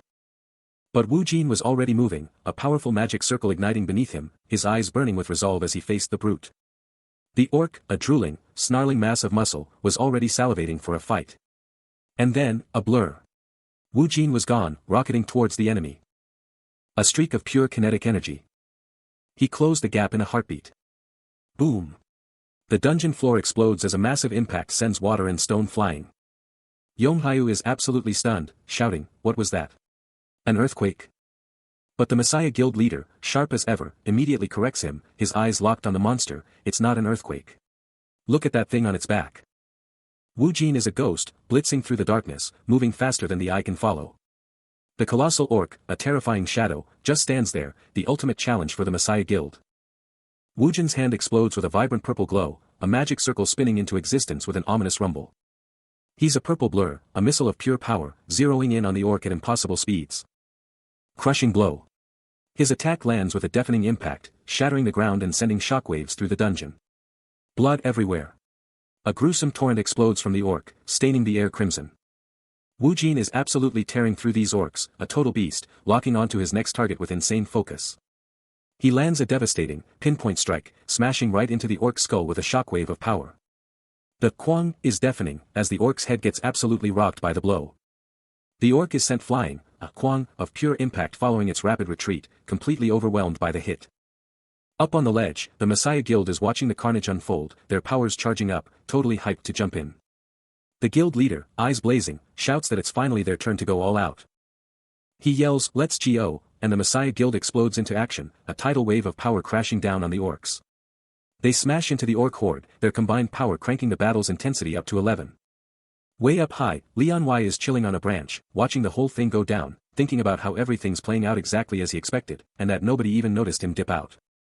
But back in the thick of it, Wujin just flashes a confident, almost cocky smirk, his dark eyes gleaming with a dangerous, knowing energy. Wujin, ever the strategist, scans the wild terrain, a crucial realization hitting him, a true hunter wouldn't fall for a basic trap. His gloved hand tightens, a fierce resolve burning within him, this is his chance to pinpoint the orc champion's exact location. The orc champion is the prize, and with a mere 100 hours to power up, he sees the buddy system for what it is, a desperate attempt to survive the champion's wrath. A swift, silent rustle through the canopy, and he plunges into the depths of the woods. His gaze sharpens, a burning intensity in his eyes, knowing that once the small fry are cleared out, the rest will naturally flock to their champion, exposing its hideout. Until then, he's absolutely certain he'll snag that orc champion's fang before the clock runs out. Beneath the watchful eye of the full moon, the forest waits, ready for his next brutal step. Deep in the dungeon, a squad of orcs was just chilling, totally unaware of the storm about to hit. Then, out of nowhere, a menacing growl ripped through the air as he popped off, electric blue eyes blazing, and a bone-chilling skeleton soldier spawned right next to him. No time to waste. The skeleton minion went full beast mode, clamping its jaw onto an orc's leg, and you could practically hear the bone-shattering crunch. Then, with zero chill, it brought its sword down in a savage arc, absolutely wrecking another unsuspecting orc. The skeleton was on a rampage, its blade just tearing through orc after orc. One of those hulking green warriors just lost its footing and went down, tumbling like a bowling pin across the cavern floor. While the skeleton kept the orcs busy, Wujin wasn't just watching, he moved like lightning, unleashing a brutal punch that sent an orc flying. Then, in a moment of pure chaos, another orc tried to take a swing at Wujin, but totally whiffed and smacked its own buddy instead. The poor orc stumbled back, totally rocked by that friendly fire. The cavern explodes with the guttural roars of an orc, its massive tusks glinting menacingly, as a devastating impact reverberates through the crystalline walls. The sound of battle intensifying to a fever pitch. Below, a horde of smaller orcs flees in sheer terror, desperately scattering from a towering, spiky monster that absolutely dominates the cavern floor. From his high vantage point, Wujin coolly observes the chaos, realizing that it was actually a good thing the orc champion hadn't just run away from the battle. He zeroes in on the monstrous figure, a crucial question burning in his mind, is that colossal beast really the orc champion? A nearby low-ranker orc, caught in the absolute chaos, scoffs, utterly dismissing the idea that the champion would be so easily engaged. Wujin watches the brutal scene unfold, a wry thought crossing his mind, can you believe the champion would send its underlings to fight while he's actually on his side? The orc champion continues its brutal, relentless assault, fighting fiercely at the front, absolutely surrounded by fallen foes. He watches the orc champion absolutely decimate its own kind, a savage display of raw power. He could end it right now, but that would be a total waste. No, he decides, he'll take it down himself. But before he can move, an arrow slams into the champion's back, making it roar in agony. A new voice booms, orcs. Pfft, no big deal. The champion spins, only to meet Yonghyu, who's already in its face, sword flashing. Yonghyu scans the area, realizing this is it, no other orcs, just the legendary world's strongest orc champion. He takes a confident stance, sword ready. When a frantic voice cuts through, reporting a massive horde of orcs inbound. He demands, how many? The answer hits hard, 100 to 1,000 orcs, and that's not even the whole army. Just as he suspected. He makes the call, retreat for today, gather more forces, and hit the orc army all at once. Orcs are down, but the fight isn't over. A Messiah Guild member shouts, demanding orders for their troops. But Yong Hyu, ever the leader, stands firm. He declares the Lion Guild is pushing forward. When suddenly, a messenger bursts in with terrifying news: a massive orc army is on its way. The weight of that revelation hits Yong Hyu hard. And he can only stare at the approaching horde, realizing they're all doomed in this dungeon. Meanwhile, the Messiah Guild leader stands with a skeleton soldier. And Wu Jin, watching the whole disaster, can't help but comment that they shouldn't have even come here. The orc champion is still there, a menacing silhouette at the dungeon entrance. And Wu Jin's internal monologue sums it up perfectly: crazy bastards. The sheer, crushing weight of the orc horde brings a tear to the Messiah Guild leader's eye, a monstrous reflection staring back from his iris as he makes the call, a tactical retreat to regroup and prepare for the inevitable clash. But in the dungeon's chilling depths, a mysterious purple energy starts to surge. And from that raw power, a skeleton soldier materializes, its eyes blazing with an unholy purple fire. No time to waste, it immediately starts climbing the treacherous wall. Another joins the fray, and the skeleton duo scales the wall with terrifying speed. Closing in fast, they strike a massive orc, sending blood spraying from the brutal hit.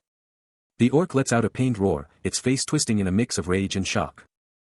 The skeleton's relentless assault sends the huge beast stumbling back.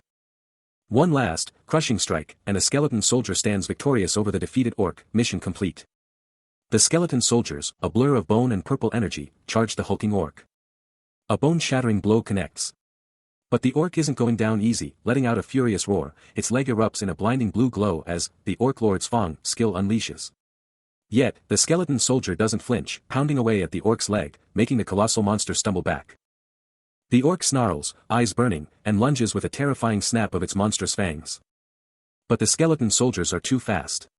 Another one cuts off its attack, smashing into the orc mid-flight. Wu Jin, witnessing the insane speed of his summons, can only gasp, "No way." Then, a blinding, explosive burst of red and blue energy absolutely obliterates the orc. The colossal beast crashes down. The skeleton soldier, eyes blazing with an intense blue, braces itself for the next brutal attack. But then, the orc lord unleashes a devastating swing, its massive club generating a shockwave of purple energy that absolutely obliterates the skeletal warrior. The sheer force of the impact sends the skeleton flying, its form momentarily pushed back by the brutal power. But the skeleton isn't done. Before the orc can even react, it retaliates, dashing forward with a blur of blue energy to land a brutal kick to the orc's leg. Instantly, it follows up, driving a rapid punch right into the orc's chest. And with a final, powerful uppercut, the skeleton sends the massive creature absolutely reeling. Watching the brutal exchange, Wu Jin realizes, this skeleton soldier isn't lasting as long as he expected. A glowing red spear, adorned with what looks like fresh blood, suddenly materializes in his hand. With a determined expression, he declares his intent to join the fray, leaping into the air, spear poised to strike the reeling orc. Then, "I'll just use my own." His eyes, blazing with an electric purple, snap wide open as a terrifying truth hits him. This orc lord's mana isn't just strong, it's on a whole other level. But the brutal orc lord isn't letting up, smashing the skeleton soldier with a devastating blow that sends it flying. Then, a spear, absolutely crackling with raw purple power, rips through the air. The orc lord's face twists in pure, unadulterated shock. As that glowing weapon slams deep into its shoulder, making the beast stagger back. The orc lord roars in disbelief, "He's faster than me. Impossible." No hesitation. Wu Jin and his skeleton soldier immediately press the assault, swarming the wounded orc lord from both flanks. But the orc lord, even wounded, unleashes a furious counterattack, sending the skeleton soldier absolutely shredded and flying. The impact is devastating, shattering the summoned minion into countless pieces against the unforgiving ground. The skeleton soldier, absolutely obliterated by the orc lord's brutal attack, explodes into countless pieces, hitting the ground hard. A single tear, a sign of raw emotion, wells up in Wu Jin's eye, the loss of his summon hitting him hard.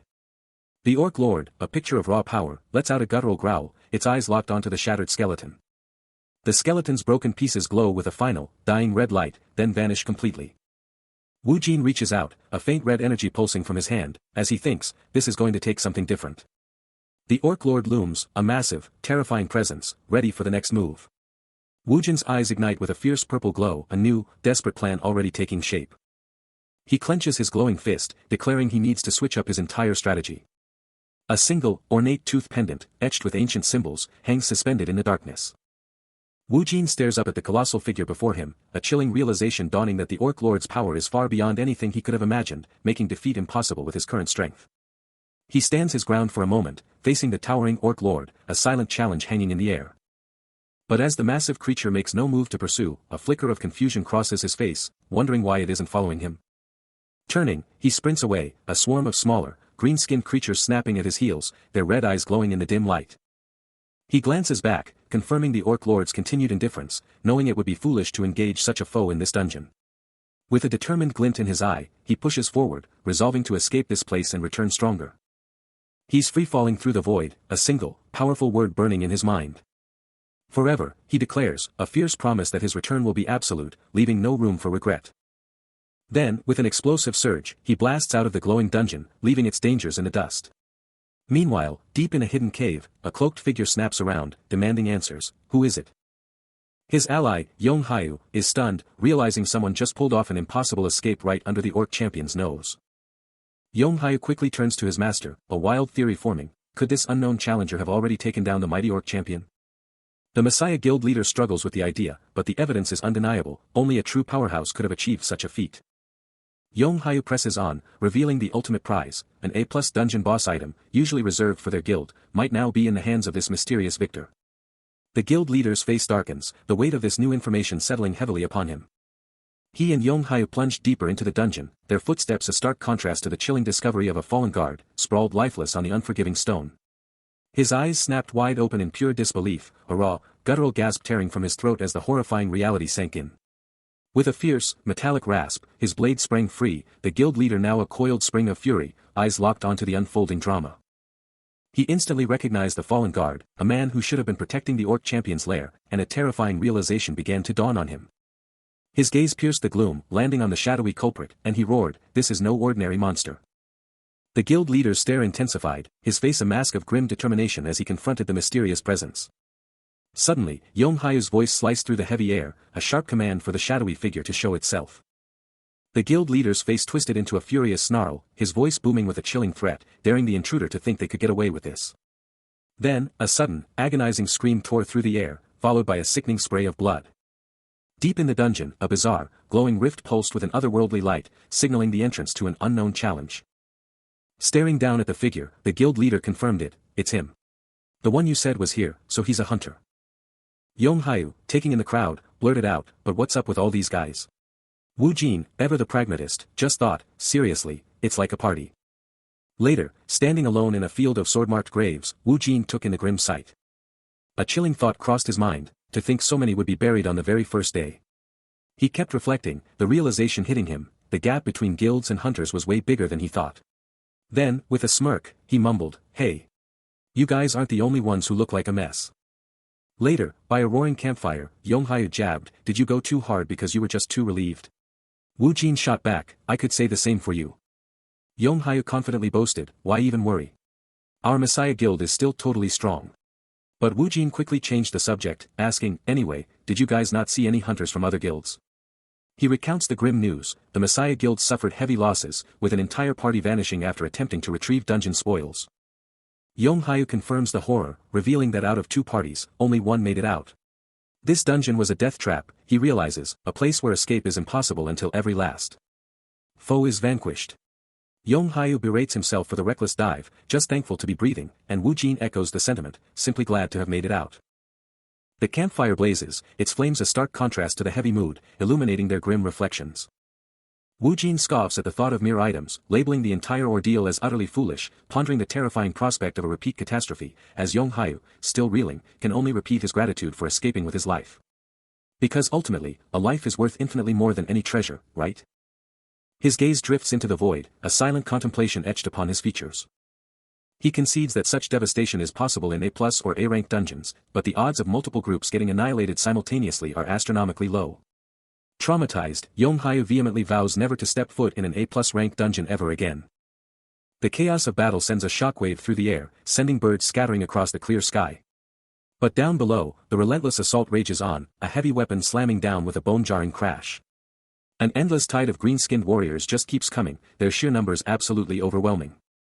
Wu Jin, his eyes burning with a cold fury, thinks, "My plan is simple, I'll make them regret ever being born." But even he can't hold back his raw frustration, yelling, "Damn it. Isn't this a bit too much?" Nearby, the Messiah Guild leader is pushing through with grim determination, shouting, "There's no end to this," before snapping, "Shut up and focus on fighting." The ground is already littered with fallen foes, but countless more just keep surging forward. The guild leader moves with brutal efficiency, his armor glinting as he carves through another wave. Then, from the depths of the horde, a massive orc unleashes a guttural roar, its challenge shaking the very battlefield. The sheer power launching it sky high. Meanwhile, Wu Jin, seeing the carnage, knows it's crunch time. The Messiah Guild leader is down for the count, and it's all on him now to hold the line. He frantically checks his inventory, a cold truth hitting him. But then, a lightbulb moment. Could his skeleton soldier pull off some ranged attacks? Before he can even finish the thought, a skeleton soldier materializes, locked and loaded. The white orc, absolutely rocked by the minion's perfect shot, spirals out of control. While Wu Jin watches it plummet from his perch. Fueled by this small win, he tightens his grip on his blade. A massive orc, its hand pulsating with dark purple energy, throws down the gauntlet, demanding to know if the fight is on. With a terrifying surge of power, the system screams that the Orc Lord's Fang is now active. The earth itself shatters in a cataclysmic explosion, a testament to the raw power unleashed. As the dust clears, the Orc Lord stands unchallenged, an absolute titan of destruction. But facing down this behemoth, Wu Jin remains absolutely unfazed, locked and loaded for battle. A chilling green glow ignites in the Orc Lord's eye, its gaze locking onto its prey with deadly intent. In a blur of motion, Wu Jin dodges the incoming strike, a sharp ting marking its near miss. A guttural roar rips from the Orc Lord's throat, as it unleashes a devastating shockwave, tearing through the very air. With a savage snarl, the Orc Lord doubles down, its relentless assault just beginning. From afar, the colossal Orc Lord unleashes his fury, slamming a monstrous fist down. Shattering the very earth beneath him in a cataclysmic impact. Sending jagged shards of rock and deadly, dark projectiles. Hurtling with lethal speed towards Wu Jin and his summoned skeletons. A massive, dark projectile, crackling with malevolent energy, streaks through the air. As the Orc Lord watches its deadly trajectory, a chilling confidence in his eyes. But Wu Jin, a blur of motion, reacts instantly, twisting his body with impossible speed. Narrowly evading the deadly strike. A chilling smirk plays on the Orc Lord's lips as he declares, everything has gone as planned.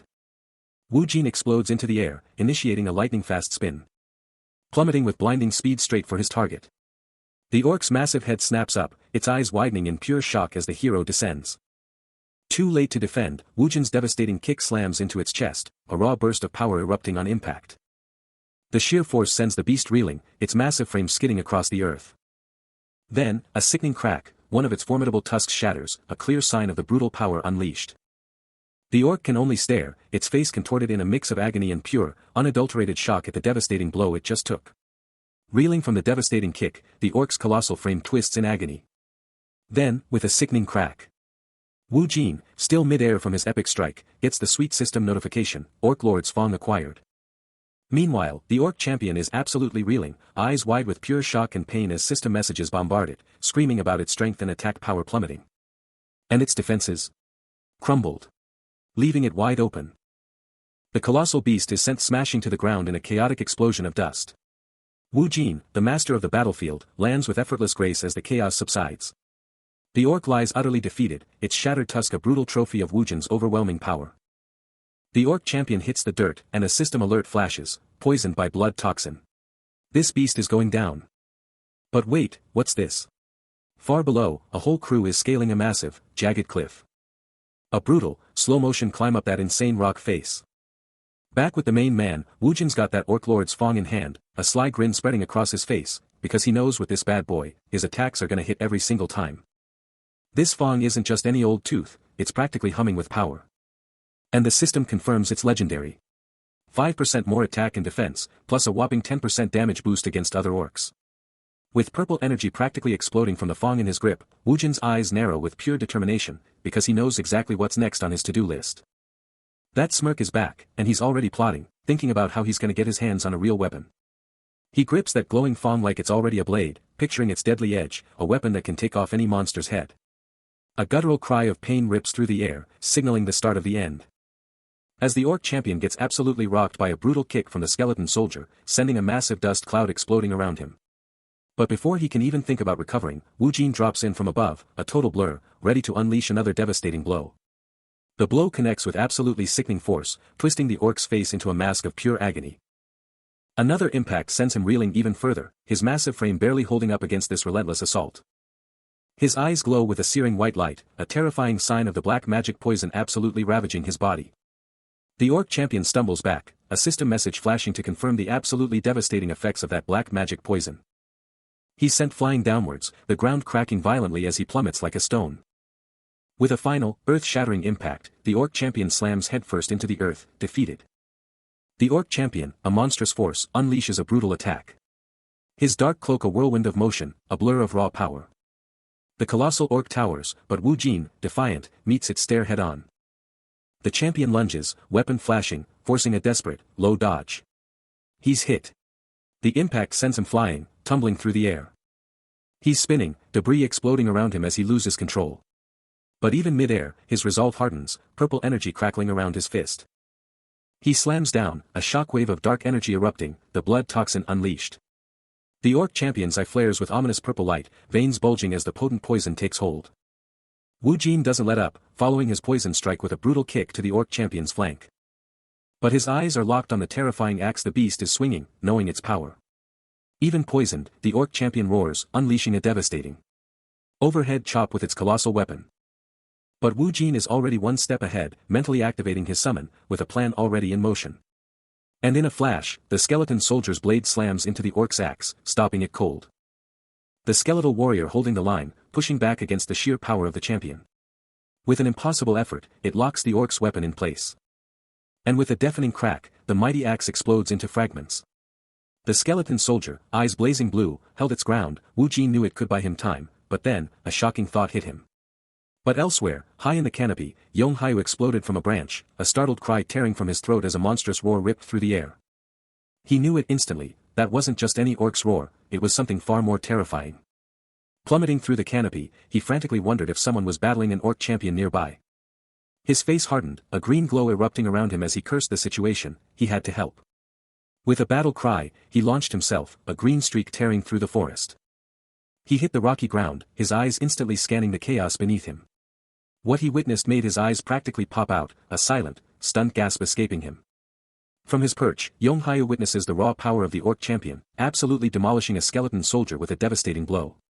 His eyes scan the chaos, quickly piecing together the players. Wait, 2 summoned skeleton soldiers, and just 1 player? The orc champion shows no mercy, its savage blows raining down on the skeleton with furious intensity. But then, a cold dread washes over him as he focuses on the single human, the shocking truth hitting him: there are no other players here. None. His hand instinctively goes to his chin, the sheer absurdity of the situation hitting him like a truck. Is he seriously taking on an orc champion all by himself right now? The thought alone is mind-boggling. How is that even possible?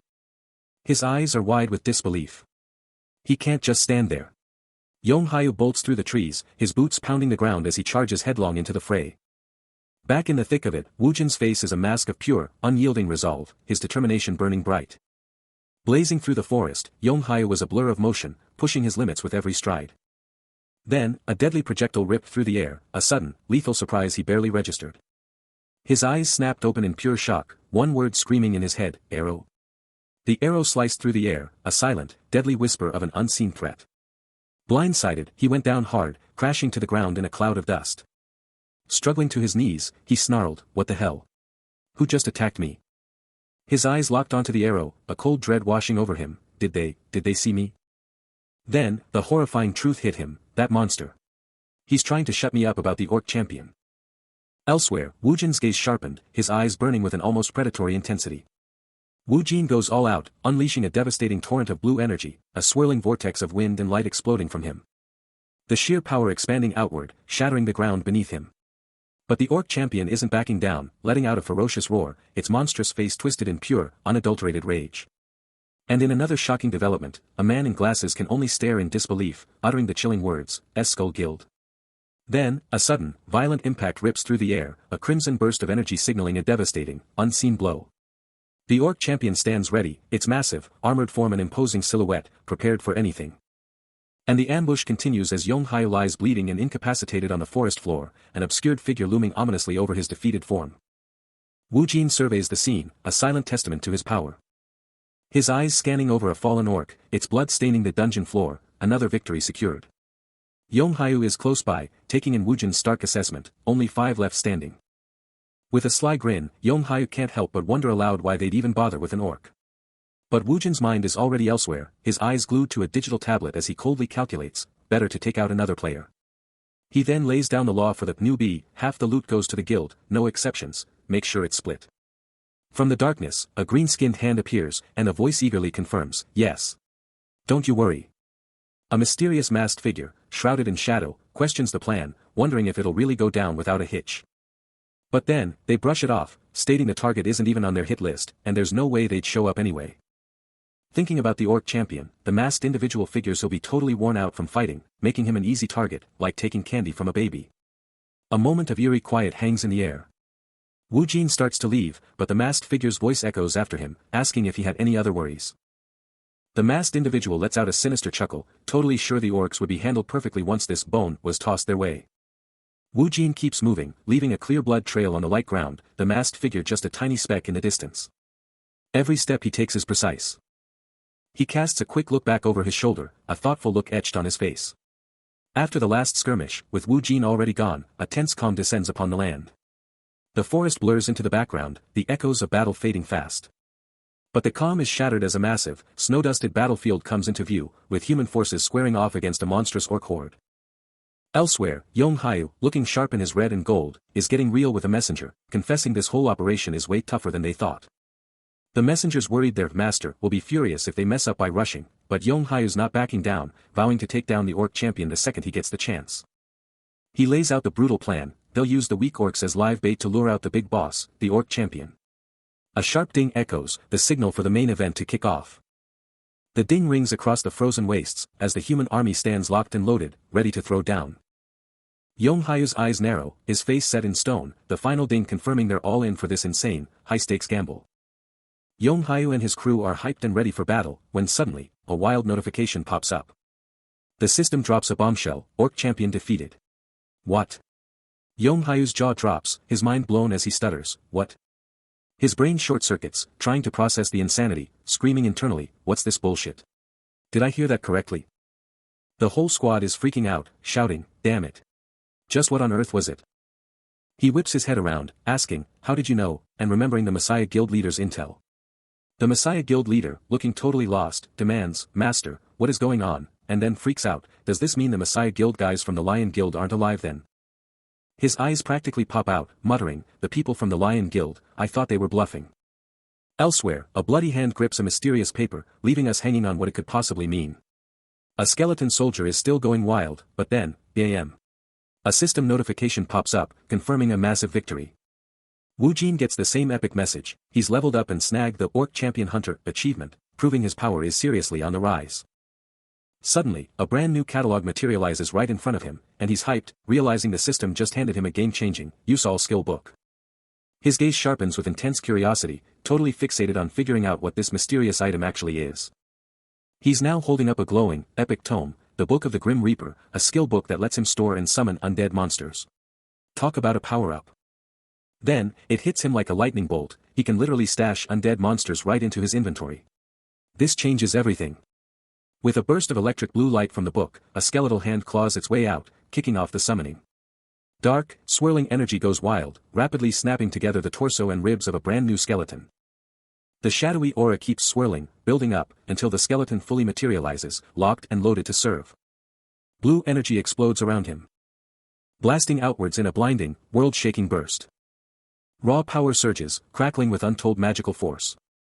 The mana continues to build, electrifying the air. And Woojin can only stare, a shock of surprise on his face, realizing he won't have to, this is surprising. Fight monsters by hand ever again, not with the Orc Skeleton skill book in his grasp. A confident smirk spreads across his features as he eyes the powerful tome. Knowing that the one critical flaw of his skeleton soldier summoning skill has just been utterly annihilated. A final, potent surge of green energy seals the deal. A sudden, sharp sound rips through the air.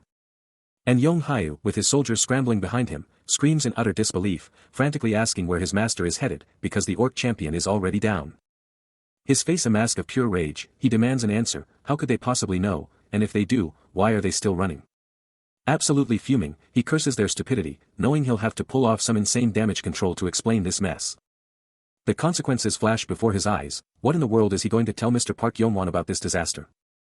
He yells the name, pure exasperation in his voice, the crushing reality of their failure hitting him hard. The entire squad, with Yong Hyu at the front, bolts through the forest, their escape a desperate, panicked dash. Meanwhile, the Messiah messenger scowls, admitting the orc champion was way tougher than anyone expected. Oblivious to their chaos, Wu Jin stands solo in the forest, his body blazing with a fierce, crackling blue and purple energy as he unleashes a brand new, devastating skill. He takes charge, his voice cutting through the tension as he commands the group to ditch the orc champion and focus on the remaining threats. A new, terrifying mask now covers his face, its sharp, tooth-like design amplifying his already intense aura. Yong Hyu, still shaken from the last fight, remembers the order to fight later, his mind racing with the political fallout of this whole mess. He can't help but worry, asking what Mr. Park Yongwon will say if they're found out, and how it'll look for the Messiah Guild. But Wu Jin isn't having any of it, his eyes locked on the present danger. With a determined stride, they're off, their footsteps pounding through the dungeon.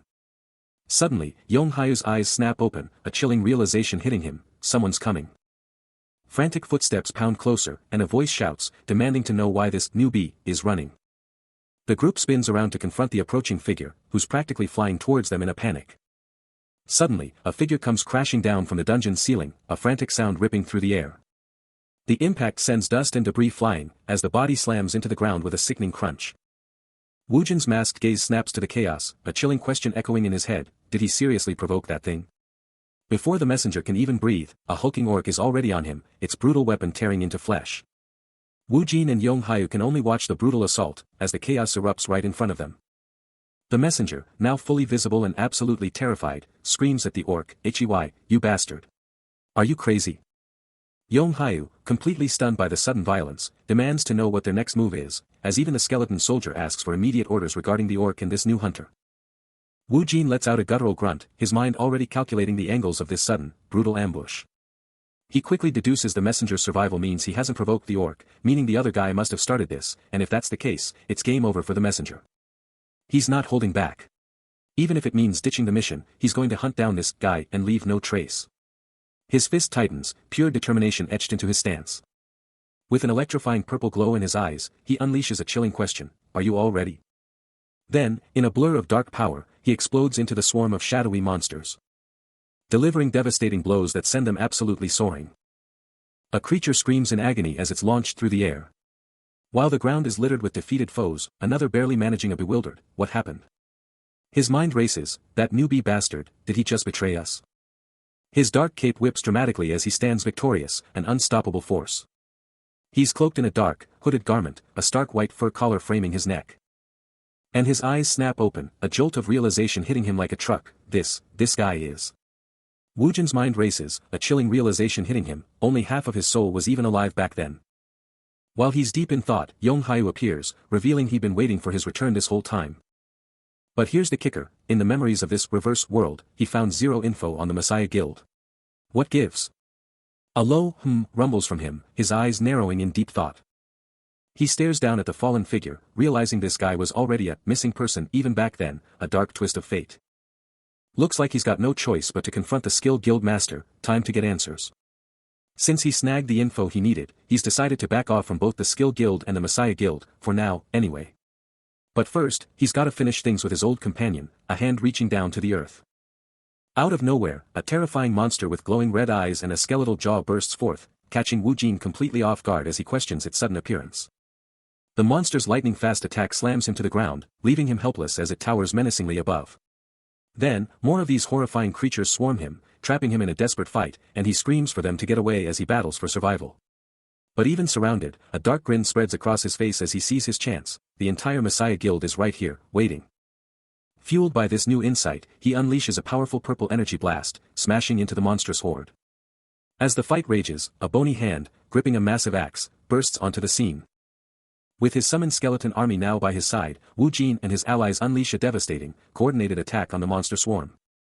A terrifying masked monster bursts forward, screaming a desperate W8. But Wu Jin's counter is lightning fast, a blur of motion. The fight is over in an instant, Wu Jin standing triumphant over the fallen beast. Yet, a chilling realization hits him, he's seen this monster before. And the creature's final words are a sinister promise to hunt him down. Looking back at his summoned skeleton, Wu Jin knows the stakes are high, even victory here could mean being forced into the Messiah Guild's leadership. His sword ignites with a brilliant blue glow as he declares, "There's only one way." Then, with an explosive burst of speed, he unleashes his power. His gaze locked on the enemy with unyielding determination. As he and his skeletal legion charge headfirst into a massive new battle against the masked horrors. His eye, wide and brimming with tears, screams pure agony, a crushing realization of a wasted effort, making him question if he deserves punishment. But another's tear-filled gaze, sharp and calculating, cuts through the scene, declaring that their target is a goldmine of secrets, just waiting to spill. Then, a ghostly, shimmering light cuts through the void. Before the view snaps to a sleek Japanese room, where two shadowy figures plot. They reveal this insane power now belongs to the Messiah Guild, boosting Japan's empire, and they're gonna hijack Mr. Woo Jin Kim's Lee Min-ho to supercharge their own influence. One figure declares, "He's ours, not Korea's," demanding the other join the Messiah Guild and bring ultimate glory to their nation. If they can just snatch Woo Jin Kim and whatever he's cooking up in Korea, they'll build an empire that dwarfs all others. This new, unstoppable force, they proclaim, will be christened the Yamato. Then, the mastermind, MC in June, turns to his subordinate, declaring he'll put him right at the forefront of their grand scheme. As these dark plans lock into place, a deep, unsettling rumble shakes the very air. A powerful figure, radiating intense authority, stares down with a look of utter disbelief. Surrounded by his inner circle in a lavish chamber, he commands absolute deference, as one man prostrates himself before him. The subordinate's voice is barely a whisper, proclaiming it an immense privilege to be in his presence. The Messiah Guild master, his face a mask of contempt, can't believe he's actually meeting this person, the very individual he's been tracking. Meanwhile, a different operative warns of a major threat, identifying A-class hunter Woo Jin Kim as a critical target they need to watch. Despite his reputation, the speaker insists Woo Jin is a dangerous wild card, a force that must be eliminated before he becomes too powerful to control. The masked monster, eyes burning crimson, snaps its head up, a guttural "what?" escaping its lips in shock. Across the city, Woo Jin Kim stands in quiet contemplation, a heavy sigh escaping him as he realizes his hopes were utterly crushed. He's on the ground, and the feeling. Pure, unadulterated disgust. But then, his mind flashes back to the legends, the master swordsman and the master archer. Even these absolute legends, he remembers, were once by his side. Before he came back. He was clearing dungeons with them, side by side, a true powerhouse team. He wanted to be exactly like them, to reach their level of absolute dominance. They weren't just his mentors, they were his rock, his mental backbone. Always at the forefront, saving the world, their heroic images burned into his memory. Even when the fighting got absolutely brutal, they were the unbreakable force. He once thought things could be different, but that was just a fleeting moment of weakness. Now, looking down, he knew that even guys like Lee Se-jun were just the same as everyone else. His eyes burning with fierce resolve, he swore he wouldn't let them win this time. A new target had emerged, and he wondered, was Oh Se-chan really next on their list? A dungeon broker, he mused, if this guy was on the guild's hit list, he had to be seriously good. The fact that this person wasn't in his past memories confirmed the assassination was a success. If the Yamato guys took over that spot, then Lee Jin would definitely find a way to cash in. Back then, his life was like a candle, always about to go out, so he had to take out his enemies before they took him out. He only made it this far by fighting for number one, himself. As he walked away, a new thought solidified, he needed a dungeon broker anyway, so this was actually good news. He drops into position, a silent, deadly force ready for anything. Elsewhere, a car slices through the darkness, a voice cutting through the silence, "Yo, Sunbi Nim, is it seriously this dead around the gates?" The senior just shrugs, telling him no way monsters are popping out, so chill, but then drops the bomb that once the gate's cleared, it's gonna be a total free-for-all, so catch some Z's while he can. But the junior just doesn't get it, so the senior has to spell it out, their guild is so stacked, everyone else will just tear each other apart for the loot. Oh yeah, they're gonna be tearing each other to shreds. He lays it out, every single guild, except for theirs, is gonna be clawing for every last item, so they better crash now, because once the madness starts, sleep's a luxury they won't have. The junior's jaw drops, his eyes bugging out, as the truth hits him like a truck. He shouts in disbelief, while the senior just smirks, the single word "gate" echoing with sinister intent. A man in a sharp suit is absolutely floored, his eyes practically bugging out. As one shocking word rips through the silence, "a player?" Out of a wild, swirling blue vortex, Woo Jin bursts forth, his entire body blazing with an insane blue light. The dungeon is officially done. Orders are shouted to take out the last monsters, but everyone's eyes are glued to the glowing player. Totally blindsided by the sudden arrival and the ensuing chaos, the suit-clad man hits the deck, his cool completely gone. More shouts erupt, confirming players are now flooding out of the gate, and screaming for stretchers to be rushed in. A massive crowd forms, their faces a chaotic mess of shock and pure dread, with one person yelling, "Sunbae, this is a total disaster," and another groaning, "Ugh, it's even worse than we thought." Breaking news flashes across screens, painting a grim picture, 31 dead, every single one wiped out, and everyone's asking, who the heck took down the orc champion? Even more reports scream about a missing dungeon reward, and total brawls breaking out among guild members fighting over the loot. Something just got absolutely shredded. The tension is palpable, a raw, tearing sound ripping through the silence. Suddenly, a furious man, veins popping, slams his hand down, his voice booming with outrage. How is it impossible to find out which bastard defeated the orc champion? The question hangs, thick with fury and desperation, demanding an answer that no one seems to have. The tension is palpable in the office as Yong Hayu, looking seriously concerned, throws out a loaded question, are we really supposed to trust these humans? All while a chilling sign in the background demands, who caught the ORC champion? He quickly tries to smooth things over, apologizing for the abruptness of his summons, but the air remains thick with unspoken words. With a fierce resolve etched across his face, Yong Hayu promises to personally ensure no such failures happen again, while the guild leader relentlessly drills him for intel on the orc champion and his current feelings. The Messiah guild leader, flanked by his messenger, cuts Yong Hayu off cold, making it crystal clear this isn't some charity and he's not about to hand out infinite chances to insects like him. With an intense stare, the guild leader promises to deliver a chance, but the chilling tone suggests it's anything but a gift. The scene shifts to a stunning, ultramodern building gleaming under the sun. A shadowy figure watches the building intently, as a voice drops a bombshell question, is Kim Woo-jin getting treated at a hospital right now? The Messiah guild leader gets the lowdown from his messenger, who drops the bomb, the injury went down in a dungeon. He scoffs, cutting off any more lies, because becoming a Messiah guild member means no more games. But the messenger drops another bombshell, the injured guy swore it wasn't a monster attack. The guild leader's eyes practically laser focus, demanding if this means a guild-on-guild attack, as the messenger double-checks the intel. She just processes it all, deep in thought. He lays down the law, they're spinning this story their way, heading straight to the hospital, totally sure the injured guy won't blab, and the messenger's already got that locked down. Mission decided, they stride down the hall. The hospital looms into view. Elsewhere, a guy bows low at a closed door, dropping a final order, call the guild if anything clicks. The Messiah guild leader's face just drops as he hears the bombshell, this is bad. He doesn't remember anything. The tension is palpable.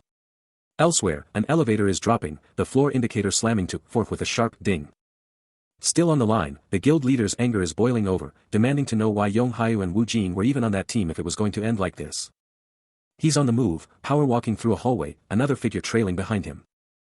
Over in the hospital, Yong Hayu, looking rough in his gown, is talking to a staff member, but the real drama is building. The narration hints that when Wu Jin finally faces the Messiah guild leader's fury, he'll be struck completely silent. Wu Jin's eye flashes with a fierce, unyielding resolve. From his hospital bed, Wu Jin coolly greets his incoming visitor, asking, it's been a while. How are you feeling? And just like that, the Messiah guild leader's arrival is confirmed, he came. A lone glass of water sits on a table, a silent witness to the impending confrontation. Wu Jin's locked in his hospital room, bracing for the Messiah guild leader's arrival. He's got no clue what's coming, but he's absolutely ready to face it head-on. But his mind flashes back to a critical moment, seeing a shadowy figure take down an orc champion, and the chilling realization of the steel skill, a power that can totally mess with a user's game. Elsewhere, Yong Hayu's stuck in a hospital bed, bandaged up and totally furious because he's lost his memory of the whole insane incident. Wu Jin's flashback intensifies, that shadowy figure's move wasn't just an attack, it was an annihilation, meaning the orc champion's powers were straight up stolen by some other skill. A voice from the past screams, hey! We're using steel. Don't convert the skill. And just like that, the Messiah guild leader rolls up to the hospital, flanked by his serious-looking subordinate, their arrival instantly changing the vibe of the entire place. Yong Hayu still trying to connect the dots of his shattered memory, remembering the last thing he saw, and if his attacker was the one who caused the bloodbath, then that person had to be. The Messiah's subordinate, now right by Yong Hayu's bedside, coolly states that he got lucky, then adds that with all the Messiah guild members on site, they'll dig up way more info than Yong Hayu ever could. Yong Hayu agrees but warns that he needs to stay on guard, then the subordinate casually asks if the Phoenix Guild got anything, a question that instantly sends Yong Hayu into a rage just thinking about it. Still stuck in that hospital bed, Yong Hayu is absolutely fuming, feeling like he's being treated like some kind of criminal.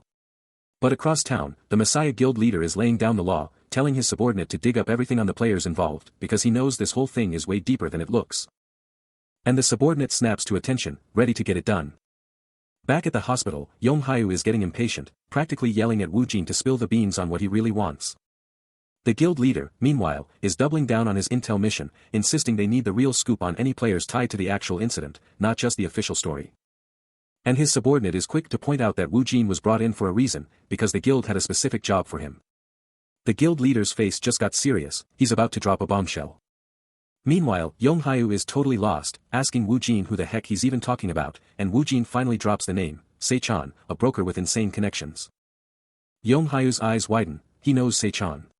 But he quickly tries to brush it off, wanting to get back to the main point. Strolling through the halls. Gazing out the window. With a sharp gaze. As he walks away. The door clicks shut, leaving an empty hall. Elsewhere, from under a bed. He's at the window, watching the city. He's thinking about Park Yong-won, totally clueless that his injuries were all part of the plan, making him the first domino to fall. As Lee Se-jun and Park Yong-won are locked in their nerve-wracking battle, he's just chilling, knowing this is his perfect chance to power up. His eyes blaze with fierce determination. Elsewhere, a slick black ride rolls through the streets, and someone's thinking about the Skull Guild, super strong, but no sponsors. That's a ticking time bomb. A sharp-dressed man, glued to his phone, plots his next big play, deciding he absolutely has to dig into Korea's black market guild. His master plan lights up a global map, because this whole investigation is going to lead him straight to the shady merchants connected to them. Meanwhile, a tough-looking guy with a scar and a stache is thinking, he's heard all these assistants are basically clones. Outside a hospital, he's kicking himself for not getting there sooner. Watching everything unfold, Wu Jin can't help but crack a small smirk, thinking, man, this timing is absolutely perfect. He's on the phone, locked in a tense negotiation, as a voice on the other end lays out a deal. He's all about getting more dungeons, but he's not just jumping in, he's demanding to see their skills first, and the other side is definitely intrigued. Strolling through the city, he wraps up the call, promising to hit them up with the specifics later. Just a beat later, his phone buzzes, a new message popping up. It clicks, this is the guy who was scoping out his skills, and the message is dropping intel on an S-rank dungeon, S-rank difficulty. But hold up, the dungeon itself is only C-rank, a weird mismatch that just makes this whole deal even juicier. Across town, the urban sprawl keeps on moving. Inside a car, Yonghyu's checking his phone, seeing a fresh dungeon pop up and realizing he got the contact through none other than Park Yong-won. His face darkens as he flashes back to something from the past, a chilling thought crossing his mind, what if this new dungeon is tied to that person? Wu Jin is not impressed. He flat out says these dungeons are worthless, even if he got a whole truckload of them. But his subordinate is suspicious, totally not feeling the vibe about these dungeons under Park Yong-won's thumb.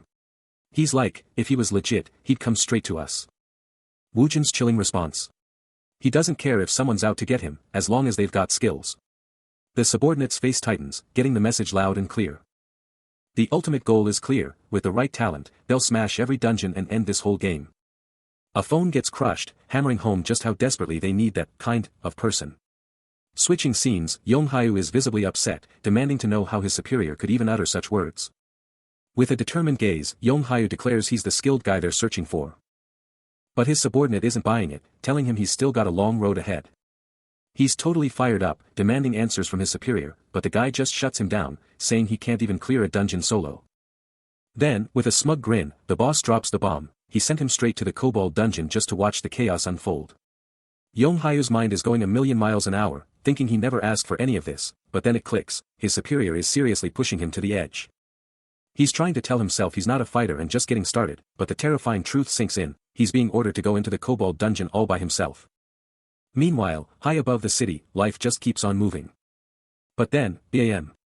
A shimmering portal rips open in a wasteland, sucking a figure right into its glowing vortex. Cool as a cucumber, Wu Jin is just chilling, taking everything in. He reaches out, lightly tapping a glowing, see-through screen. Right next to him, huge warning signs scream, danger zone. No entry. Inside a high-tech office, a subordinate drops a bombshell on his superior, he's going into the dungeon, alone. The subordinate explains that since this guy isn't a hunter, normal folks just can't comprehend the danger, while Wu Jin is already free-falling into a deadly, snow-choked abyss. Eyes locked on the dungeon entrance, a place where the Great Revival's rules are meaningless, as he coolly announces, I'm in the Jongno District dungeon. Back at HQ, a woman on the phone confirms the intel, Wu Jin is entering the dungeon. The superior, already strategizing, asks, should I start the timer, while his subordinate is still trying to figure out, who even is this Wu Jin? A scowl flashes across the superior's face, what a reckless move. Clutching his phone, he presses for details, did he prepare anything? Because it looks like he brought absolutely nothing special. A mix of frustration and confusion crosses his features as he finally concedes, I can't tell if he's being reckless or just plain stupid. Still trying to process what just happened, the subordinate can't help but ask his boss if this guy is just completely unhinged. He takes a beat, a thought flashing through his mind, then shrugs, admitting you never really know what someone's planning. But the guild leader's mind is still stuck on that one dagger Wu Jin had, questioning if it was pure recklessness or just plain dumb, and if that worry isn't just a total bluff. Later, after seeing how everyone else reacted, the guild leader makes up his mind, it's time to cut a deal. Inside a fancy room, an older guy is practically begging, telling the leader to chill out and not say stuff like that. The leader, looking totally pissed, snaps, asking if there was a lot of damage, while his subordinate is freaking out, thinking he didn't mean to cause any trouble. With a sharp gasp, the leader just glares, and his subordinate, looking totally defeated, repeats that he really didn't mean it. The elder, radiating calm in his traditional attire, coolly proposes maintaining their relationship, yet the subordinate can't shake the feeling that his previous blunder has put them first in line for a reckoning. Regret flashes across the subordinate's features as he admits his blunder, knowing he'd totally messed up his words. The elder, coolly offering a cup, points out that no one can truly see what's coming, but then drops a subtle jab, wondering if the subordinate is the only one buying that line. The subordinate's face twists with anguish, remembering their people wiped out in the dungeon in a flash, a catastrophe too massive to ever overlook. He bows low, practically begging for forgiveness for his slip-up, as the elder, ever the strategist, hints at an investigation if the subordinate can just give him a good enough reason. But the elder just waves it off, declaring it unnecessary since their own investigation is already wrapped up. A cup is pushed forward, the elder's voice calm as he tells the subordinate to chill out and take a drink. Even with everything stacked against them, the subordinate still pushes for an alliance with Messiah. Clutching the cup, the subordinate finishes, just wanting to put his cards on the table. The elder reflects on just how insulated they'd truly been. While his hand meticulously pours a glowing blue liquid, the energy practically vibrating. But the liquid splashes, spilling onto the wood. He presses on, convinced that any help from the Messiah Guild's commander, intel, resources, anything, would be a game-changer. The glowing liquid settles, and he adds, with a hint of irony, that they are, naturally, comrades. The Messiah subordinate, standing nearby, gives a terse, almost dismissive, affirmation. Suddenly, a wooden door explodes inward. The elder, his face a mask of fury, curses his own complacency with the Messiah Guild and the Master Hunter, demanding an immediate counterplan. Meanwhile, under the eerie glow of a street lamp, a mysterious woman glances back, questioning if the Messiah Guild incident on their end is finally resolved. The Messiah Superior locks it down, confirming the mission with a decisive understood. Later, cruising with a mysterious woman, he presses for an update on the retrieval, and she drops the bombshell that the assassination list was just wiped, hinting at a seriously tough target. But even as she rests, her mind races, piecing together the puzzle of their latest victory. Her eyes snap open, a chilling realization dawning. If this wasn't one of their known targets, then someone was playing a deeper game, deliberately concealing their power. This could only mean one thing, a new, unknown faction was pulling the strings. Across the sprawling metropolis, within the gleaming walls of a skyscraper. The Superior lays out the next big move to a man in glasses. The Kobold Dungeon is the last one standing, but can Wu Jin Kim really hold it down for a whole month?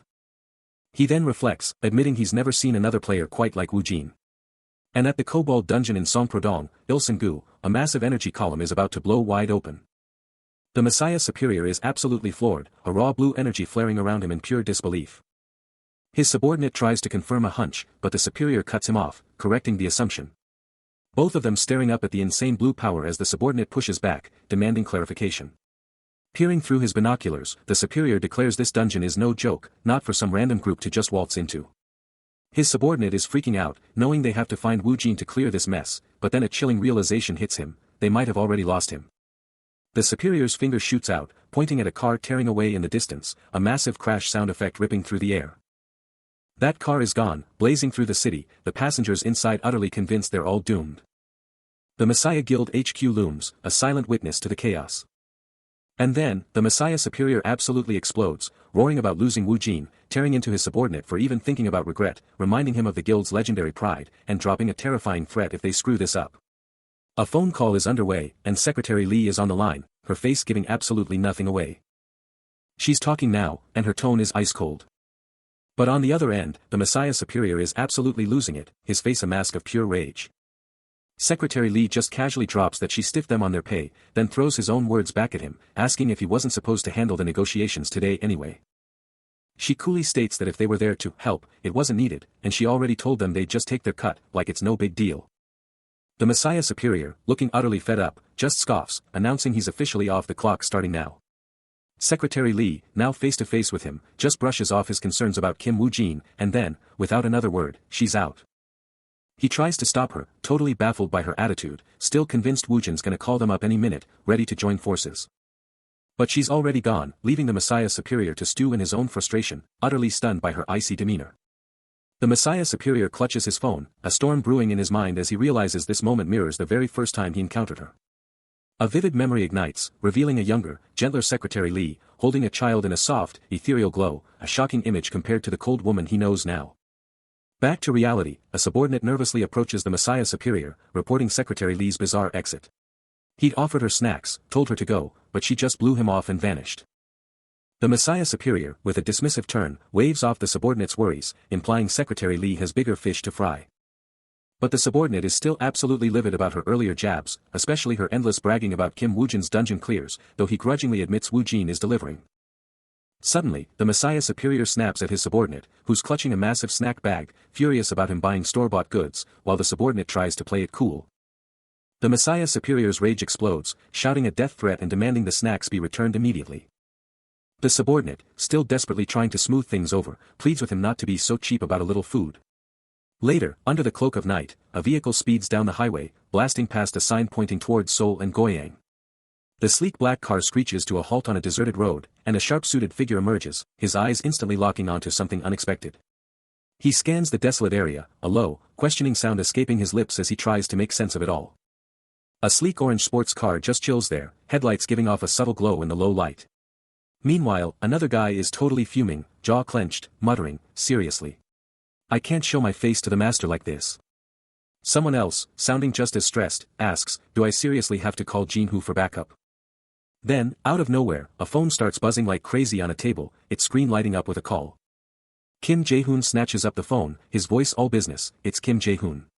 What's the damage report? Just moments later, that orange sports car is gone, blasting past a barrier, engine screaming. A determined voice cuts through the air, got it. I'm on my way, right now. The superior, ever the pragmatist, just wants this handled with their usual efficiency. A confident smirk spreads across his face, declaring he won't be shouldering all the burden, expecting others to step up. Park Yong-won, facing away, questions the superior's protective intentions, receiving a sharp, not yet, in return, as the superior promises to take action after their talk. The superior lays out his plan to inform his team, telling Park Yong-won to stay vigilant, promising to personally handle any trouble. High above, Park Yong-won gazes down, lost in contemplation, his thoughts a mystery. He internally questions the superior's motives, then turns his thoughts to Park Yong-won, realizing the man holds crucial intel on the Skull Guild. Now confronting Park Yong-won directly, the superior confesses his intrigue, seeing potential in the man but questioning his true understanding of the Skull Guild. Park Yong-won, now sporting glasses, remembers the superior's promise to reveal more about the Skull Guild at the meeting, a convenient pretense. But then, Park Yong-won drops another bombshell. The superior said something else, making it impossible to spill the Skull Guild's secrets, even to Park Yong-won himself. The Messiah Superior, with a chillingly calm demeanor, tells Park Yong-won he's being unusually stubborn, setting a tense mood. Then, dropping a bombshell, he exposes Park Yong-won's secret, the Skull Guild's A-rank dungeon, a fact he'd been hiding. Park Yong-won's eyes snap open, utterly shocked, wondering if he heard that right. The superior presses on, laying out his terms, truth about the Skull Guild means focus, lies mean a report to the top. Then, he drops another name, Jong Hoon-yang, a player Park Yong-won has a deep history with. Jong Hoon-yang, a notorious lone wolf, is brought up, and the superior hints he knows everything about Park Yong-won's dealings with him. He wraps up, feigning gratitude for cooperation, but delivers a chilling reminder, Park Yong-won is still a Messiah Guild member. Park Yong-won's jaw clenches, his gaze hardening with pure defiance against the superior's intimidation. Then, with a steely gaze, he speaks, proposing they finally talk. Park Yong-won's temper flares, demanding to know if this is just another mess like Kim Jae-hoon or Jong Hoon-yang's guild. But the Messiah Superior, cool as ice, shrugs off the accusation, smoothly pivoting to a proposition for him. He makes it crystal clear, this proposition is all about teaming up with the Messiah Guild. Still fuming, Park Yong-won snaps back, demanding the superior cut the cryptic talk and get to the point. The superior's eyes narrow, a hint of annoyance in his voice, as he questions why Park Yong-won can't comprehend the impending doom of a guild, finding this whole conversation dragging on way too long. Shifting gears, Park Yong-won drops a bombshell, announcing he's already secured a public dungeon, exactly as ordered. The Messiah Superior, however, isn't entirely convinced, raising an eyebrow and asking if this method is a departure from Park Yong-won's usual tactics. From the sidelines, Secretary Lee chimes in, voicing her worry that a direct seizure could just make everything messier. Park Yong-won, ever the strategist, muses on his calculated moves, knowing that a step-by-step approach is the ultimate way to keep things under wraps and avoid any unwanted drama. Elsewhere, the gears are turning. With the location secured and all the pieces in place, the call goes out, it's time to roll out the red carpet for the main event. And who is this mysterious, main character? The screen flashes, revealing the name, Kim Woo-jin. Oblivious to the grand plans unfolding, Kim Woo-jin chills out in a dimly lit room, just waiting for his cue. A finger taps, a plan unfolds. The Messiah Superior, ever the pragmatist, states the obvious, they've already got 5 assets, including a guard, so naturally, they're going to protect their investment. This guy is clearly a big deal, and get this, his name is already on the dungeon participant list. The list doesn't lie, Kim Woo-jin, level 16, Phoenix, his name shining bright among the contenders. Jong Hoon-yang, watching the unfolding drama, can't help but worry about the dungeon situation, realizing there's no stopping the Messiah Guild's veteran powerhouses. It was a bait so obvious, so blatant, the question wasn't if it was a trap, but whether to even take it. But across town, outside a sleek, modern building. Park Yong-won, cool and collected in his vintage yellow ride, confirmed the deal was done, then casually probed if the other side had even broken a sweat. With a smirk, he brushed off the inquiry, claiming mere personal curiosity, reminding them he only ever delivers what's asked. Then, cutting to the chase, he confirmed their dungeon buying interest, dropping the intel that a hot list of dungeons was waiting in a locker at Gyeongbok Station. The message was received, but the other side was already on to bigger, more urgent things. Park Yong-won exited his ride, his eyes locked onto the imposing structure ahead. Meanwhile, the Messiah Superior wrapped up a call, promising a follow-up in days, as Woo-jin, sitting close, just nodded, ready to bide his time. But a chilling premonition hit Woo-jin, a gut feeling screaming that striking a deal with a guild for this particular dungeon was a recipe for disaster. The Messiah Superior, radiating pure confidence, lets a smirk spread across his face. As he challenges, seriously, have your gut feelings ever been right? And let's be real, isn't being a broker just a non-stop risk anyway? But elsewhere, the Messiah Superior presses on, honestly, that just makes it even more dangerous. My gut is screaming you're trying to become bait here. Across the table from Woo-jin, Park Yong-won shoots back at the guild master, I have no idea what you're talking about. But deep down, everyone knew it was only a matter of time before this became Woo-jin's problem. Unrelenting, the Messiah Superior pushes, why just sit there and risk your life doing nothing? I've even got a couple of top-tier guys ready for you, so. He finishes his pitch, just trust me already and dive into that dungeon with them. Woo-jin, turning his full attention to Park Yong-won, fires back, hold on, my life is literally on the line here. Give me one good reason why I should go along with this. Park Yong-won lets out a heavy sigh, laying it all out, look, I'm sorry, but I'm totally indebted to the Messiah Guild. And as a broker, I absolutely hate being in debt. Woo-jin gives a sharp nod, the gears turning in his head, got it. No choice then. But I'm not asking for favors here, I'm asking for payback. His eye, a vortex of dark purple energy, gleams with a single tear as the trap snaps shut. He fell for it, he thinks, a skill page burning in his mind's eye. With a decisive thud. A glowing skill page lands squarely in his hand. Unaware of the true game, Park Yong-won flashes a smug grin, declaring the boss has a gift for Woo-jin. Then, a chilling addendum, get stronger, and the Messiah Guild won't dare touch me.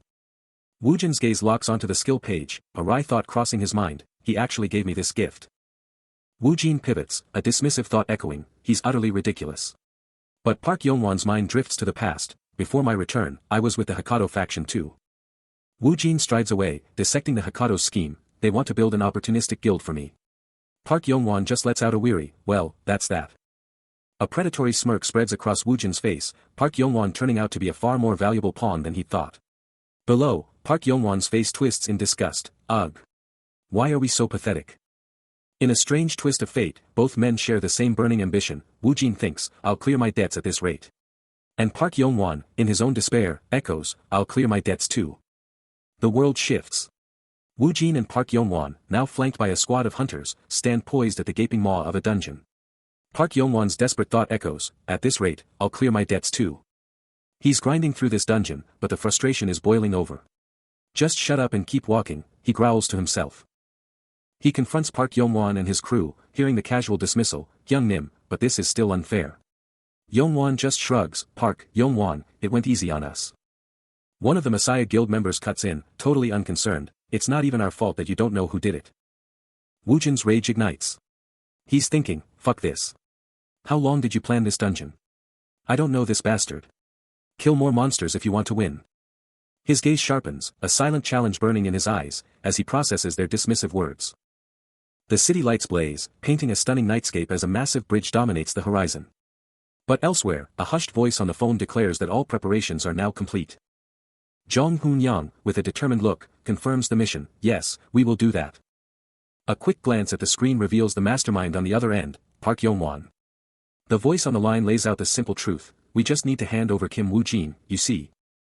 Jong Hoon-yang processes the information, a silent observer nearby as the deal unfolds.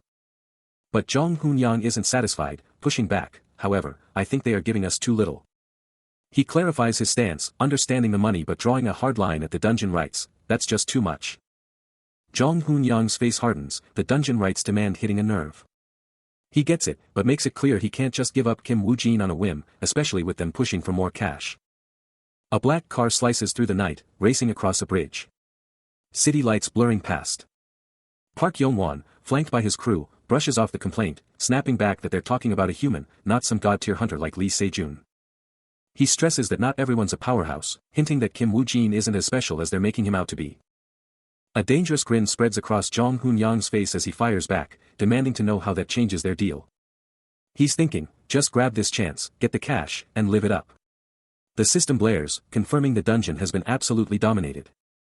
Below, a blinding blue energy column vanishes, leaving Woo-jin on the ground, the sole survivor amidst the epic aftermath. Meanwhile, the Skull Guild crew is celebrating their victory, confirming every single one of them made it out alive. But the mood shifts as Park Yong-won and Jong Hoon-yang get the shocking update, demanding to know what went down with the Phoenix Guild. Are they all wiped out? Yong-won just shakes his head, thinking about those people, a grim look on his face. He can't believe how such elite Phoenix Guild members got wiped out, when suddenly, a desperate voice cuts through the air. Excuse me. A Messiah superior, looking absolutely frantic, shouts, "Please wait."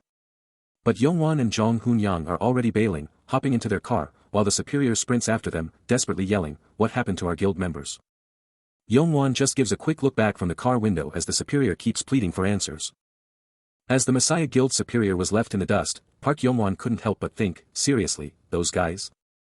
Elsewhere, a sinister figure with a chilling grin dropped a bombshell, casually admitting he'd torn his enemies to shreds, leaving nothing but unrecognizable remains. But the real action was just beginning as a sleek car tore through the night, with Jong Hoon-yang and Park Yong-won making their getaway. Inside the speeding vehicle, Jong Hoon-yang clutched a glowing device, a voice from it dropping a cryptic warning about God, and a stern reminder to keep things under control, no chaos allowed. But Jong Hoon-yang just flashed a confident smirk, declaring he had it all handled, even if it meant more work after they'd just wrapped up their last mission. Then, his eyes lit up as he shouted, "Target acquired." He knew their mark would be exposed the second they stepped into the dungeon, but couldn't help but wonder why no one ever listened to him. He pressed for speed, stressing the critical importance of this mission to their master, then quickly decided they'd hash out the rest of the plan once they got there. His smartphone blazed with the urgent mission, target, Woo-jin Kim, at the Seoul Station dungeon. A pristine, futuristic building gleams under the sun, a beacon of power and influence. The Messiah Guild leader, ever the strategist, declares a new dungeon in Korea is the perfect proving ground for their fresh blood. He scoffs, revealing his long-standing frustration, believing his immense power is wasted by staying confined to Korea. And even if this mission goes sideways, they'll still extract crucial intel on the shadowy Skull Guild. His gaze drops to his watch, a silent signal that the moment of truth is nearly here. The guild leader and his subordinates stride away from the building, leaving Woo-jin to watch them go, a silent observer. The messenger strides up to him, a casual greeting of, "Hey, newbie," ushering him forward. They stand face to face, the messenger introducing himself as Jong Hoon-yang, and Woo-jin coolly responds, "My name is Kim Woo-jin." Walking side by side, Jong Hoon-yang casually mentions they should clear the dungeon, but then drops a bombshell: the Messiah Guild has already swept through it. He spots a group of figures in the distance, and instantly, he knows who they are. The three Messiah Guild members stride with undeniable purpose. And his eyes narrow, instantly recognizing the very guy Park Yong-won had warned him about. Suddenly, the guy approaches him, asking if he's headed to the washroom, then smoothly suggests they go together. The guy totally recognizes him, a flicker of surprise on his face as he starts to speak. But quickly recovers, declaring it's almost time to hit the dungeon. As they walk side by side, the guy drops a bombshell: the first floor is already cleared, so he can just blast through to the second, promising to follow right behind. Wu Jin's mind races, already knowing an ambush is practically guaranteed on the second floor. But Zhang Hunyang is thinking something else entirely. If Wu Jin steps onto that second floor, he'll walk right into the Skull Guild's trap, and Zhang Hunyang's mission to expose him will be complete. Wu Jin's about to step into the unknown, when Zhang Hunyang drops a friendly tip, go in first, it'll look less sus. And just like that, Wu Jin takes the bait, heading straight into the dungeon's depths, while Zhang Hunyang smirks, watching him go. But the second Wu Jin's gone, Zhang Hunyang's face twists into a sinister grin, his eyes burning with a wicked purple glow. He thinks to himself, this is going to be way too easy. Back inside the dungeon. A blinding flash of light explodes, and a system alert pops up. Other adventurers are already scrambling through the first floor, looking like tiny ants in this massive dungeon. A system window blazes to life in front of Wu Jin, spitting out an alert about the gatekeeper, a warning to ditch big groups, and a snarky remark that the first floor was a total bust for loot. Meanwhile, another Messiah Guild member, the leader, armored up and ready, declares the clear condition is a piece of cake and they're going solo. The Messiah Guild leader, ever the strategist, locks eyes with his subordinate, announcing their solo charge. No time to waste, they're going full throttle. The messenger, hyped and ready, confirms he's in, ready to roll with that guy. But the guild leader isn't having it, no time for hesitation. He barks orders, split up, clear this floor, and push to the next, now. And just like that, the messenger and his squad are off, blazing a trail through the dungeon. The guild leader, a silent force, watches them depart, his gaze sharp and calculating. Next up, he pivots to another of his heavy hitters, a bald, powerhouse subordinate, ready for the next phase of the plan. His eye, a piercing beacon of intent, burns with an unyielding, chilling resolve. Gathering the rest of his crew, he lays out the next move, you guys are hitting the second floor. Meanwhile, a grotesque monster lurks in the shadows, and a dark thought echoes in the guild leader's mind, wouldn't it be epic if he just died? The masked unsettling man, a shadowy figure, confidently declares his hired muscle will get the job done. But he's immediately pressed about potential snags, especially concerning Kim Wu Jin. His eye glares, a silent dare to anyone doubting his power, demanding to know if they're questioning his skills or if there's a deeper motive for their visit. He's quickly placated, but the real bombshell drops, he's here to take out Zhang Hunyang and his crew, and once that's done, everything else falls into place. Elsewhere, in the depths of a dungeon, the Messiah Guild leader and his messenger are plotting their own hunt, acknowledging their target's formidable skills and past successes in capturing even the toughest foes. The guild leader, with a grim look, drops the term, blood poison skill, then demands to know if there's anything else crucial to report. A superior arrives, and the messenger voices his doubts about catching their mark, but the guild leader brushes it off, calling it a minor inconvenience amidst their packed schedule. He then grumbles about the massive financial hit from Park Yongwan and Zhang Hunyang, before asking if Jin Woo is still on their tail. The Messiah Guild leader keeps the pressure on, and his messenger is all in, asking if they should move on the target. Then, a bold question, wouldn't he trust us more if we were there? With a cold, calculating stare, the leader lays down the law, the second their target drops his guard, it's game over, they're capturing him. A small group pushes through the dense forest, their leader spearheading the search. The blonde-haired leader scans the area, his mind racing, wondering if their target just vanished. He ponders the idea, knowing full well that if they'd moved, there'd be a trail.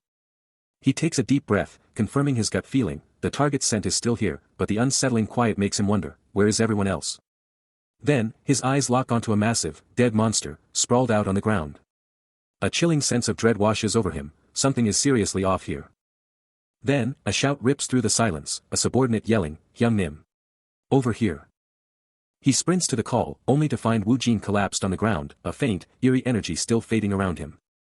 Wu Jin is down. A guttural groan rips from his throat as he lies broken and bleeding on the cold, hard earth. But then, a sharp voice slices through the tension, barking, take a look at Jin Wook. The blonde-haired leader, Jin Wook, takes charge, his eyes scanning the area as he orders, everyone else, form a perimeter. I'll handle Jin Wook. His squad snaps into action, fanning out to lock down the zone, while Jin Wook zeroes in on the unconscious body. A grim expression tightens Jin Wook's features as he drops to his knees beside the casualty, his eyes widening at the sight. A blood-soaked hand, unmistakably Wu Jin's, spasms faintly, a chilling indicator of the brutal impact he endured. His gaze snaps to the neck, a gasp escaping him as he shouts, this is critical. His neck is injured. He's desperately trying to stop the bleeding, but it's no use. Q. This fool. I can't stop the bleeding. Do you speak or are you in a coma state? He yells, panic rising. His hands are shaking as he tries to apply pressure, but the blood just keeps coming. Staring at the fallen warrior, Jin Wook knows this is bad. He'd done everything he could, but the blood wouldn't stop. Was dragging him to the car the only option left to keep him alive? Then, a voice cuts through the tension, and Jin-wook snaps his head up, demanding, "Why? What's wrong? How's Jan-wook?" The subordinate's face is pure panic, shouting, he is in a serious state. With a blue aura flaring around him and particles shimmering, the subordinate screams, "Hyung! Jan-wook won't last at this rate." Jin-wook's face turns grim, his voice sharp as he demands, "What on earth happened? There's no way he could have been taken down, especially when they were on our side. This whole mess is tied to the Messiah Guild, so everyone needs to be extra careful." He grits his teeth, a faint red aura flaring around him as the gravity of the moment hits hard. His face twists in a raw grimace of pain and pure frustration, the agony of his wounds threatening to overwhelm him. Then, a desperate shout cuts through the chaos, "Why are you planning on dying off, as hell? Woojin Hyung, snap out of it." But he's already moving, ignoring the desperate cries, his will manifesting a skeletal guardian crackling with raw purple power, a grim declaration escaping his lips, "Jin-wook is bleeding a lot." The summoned entity instantly drops, its spectral hands blazing with healing magic, pouring power into his ravaged body, as he commands, "Healing him with my magic now." His eye, once dim with agony, now blazes with an infernal, unyielding resolve, a silent, terrifying promise of vengeance. The skeletal guardian erupts, unleashing a devastating blow against an unseen enemy. Jin-wook slams his foot down, unleashing a brutal shockwave that tears through the earth, the ground itself screaming, "OH," in protest. A geyser of blood erupts from the unseen target, painting his hand crimson as his attack lands with savage, undeniable force. Park Yong-won's face twists into a furious roar, his voice absolutely blasting out Kim Min-shik's name. Meanwhile, Woo Jin is absolutely glowing with blue healing energy, a system message popping up to drop a bombshell. This isn't some ordinary healing. This is a power for those who know how to play or kill, taking out other players. His face twisting into a look of pure suspicion, Park Yong-won can't help but voice his gut feeling, he's convinced Kim Jae-hoon played them for fools. Out of nowhere, skeletal hands burst forth from the darkness, their bony fingers clawing with an unsettling grace. As if they've been summoned for some mysterious, unseen mission. Suddenly, a masked figure in a fur-collared coat cuts in, telling their companion to chill out and save their energy. "Seriously, don't go overboard, save that mana." Standing next to a bald associate, the masked figure coolly assesses the chaos, muttering that these guys just won't quit, all thanks to handsome. The masked figure quickly corrects their buddy, explaining it's not just handsome, but the sheer smell of their blood that's attracting all the trouble, and seriously, could they maybe dial back the bloodlust next time they dive into a dungeon? From behind, the masked figure throws their hands up in exasperation, scratching their head, like, how on earth are they supposed to know how much that guy's bloodlust is costing them? The masked figure, ever the pragmatist, coolly points out the incoming horde, a fresh wave of fans drawn by the scent of battle. Suddenly, from the inky blackness above, a cascade of snarling, hyena-like beasts erupts, their savage roars filling the air. A monstrous hyena snarls, its razor-sharp fangs gleaming with bloodlust. While another beast launches itself into the fray with a terrifying shriek. But Messiah Superior is already in motion, a blur of raw power, his fist slamming into a monster with bone-shattering impact. As the chaos erupts, the masked figure's eye ignites with an intense, blood-red glow, a lone tear betraying a hidden emotion. Then, in a flash of blinding speed and crackling purple energy, the masked figure unleashes a furious assault, obliterating a monster in their path. The sheer force of the blow sends the beast hurtling backward, crashing against the stone wall with explosive power. And as the dust clears, a terrifying, clawed hand emerges from the masked figure, its razor-sharp talons poised for the next strike. Suddenly, a storm of purple energy slashes explodes forth, tearing through the very air. Slamming into a target with devastating power, and blood erupts as the hit lands. While that chaos unfolds, Messiah Superior is still in the thick of it, locked in a brutal struggle with a monster, the masked figure a silent force behind him.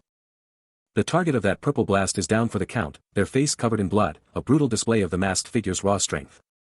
Messiah Superior's leg is a blur of motion. Delivering a crushing blow to a snarling monster, its fangs flashing in a terrifying snarl. The brutal fight fades, replaced by the peaceful, sun-dappled calm of a forest. Messiah Superior, absolutely seething, confronts a man, his voice raw with rage, "You brother. How dare you betray us?" Unsettling man, sprawled on the ground, just sneers back, "Betray, you say? For a guy who's about to die, you're still holding back the truth. It's not just about everything, it's about the money." He sees players obsessed with their own gain, but this time, their greed has gone too far. Back in the thick of it, Messiah Superior, battered but unbroken, throws a challenge at his foe, demanding to know if he really thinks human worth is just some variable. A gasp escapes him, a furious, "You bastard. How could you," as he then screams about a Messiah Guild member being here. Meanwhile, the whispers begin, Kim Woo-jin must be hiding something big, with both Park Yeon-won and the Messiah Guild suddenly so invested in him.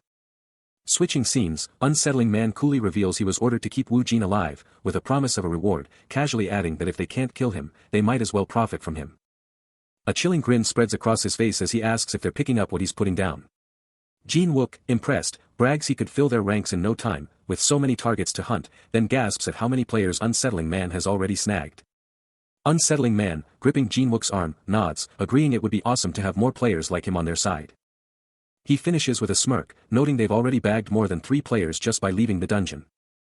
With a chilling smirk, Unsettling Man challenges, "Do you think all people's lives are equal?" Then declares, "Everything."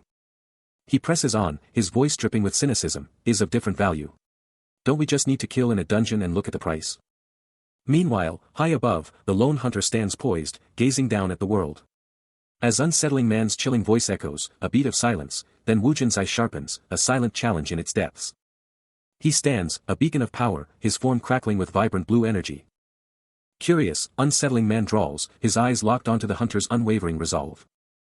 He concludes his thought, declaring, "How much your life is worth," as Woo-jin plummets, a dynamic streak against the vast expanse. Unsettling Man's voice echoes, a low murmur, "I guess I'm starting to get." He finally demands, "How much is it?" A single tear escapes, reflecting the intense crimson glow of his pupil, as a powerful sense of déjà vu hits him hard. He realizes the creature was hiding in the exact same spot, just like when he cleared this dungeon in his previous life. Daggers out, he looms over the small, hooded figure, ready to end this. The creature, green skin peeking out, begs for its life, promising to just move to the next floor, but Woo-jin's eyes are burning with an unyielding red glow. He deems the creature's skull useless, and with a swift, brutal motion, blood explodes across the ground.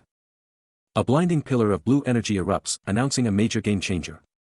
A white-masked figure, caught off guard, exclaims, "The first floor is already cleared. How did that even happen?" His mind is blown, the realization hitting him hard, someone else is clearing dungeons just as fast, maybe even faster.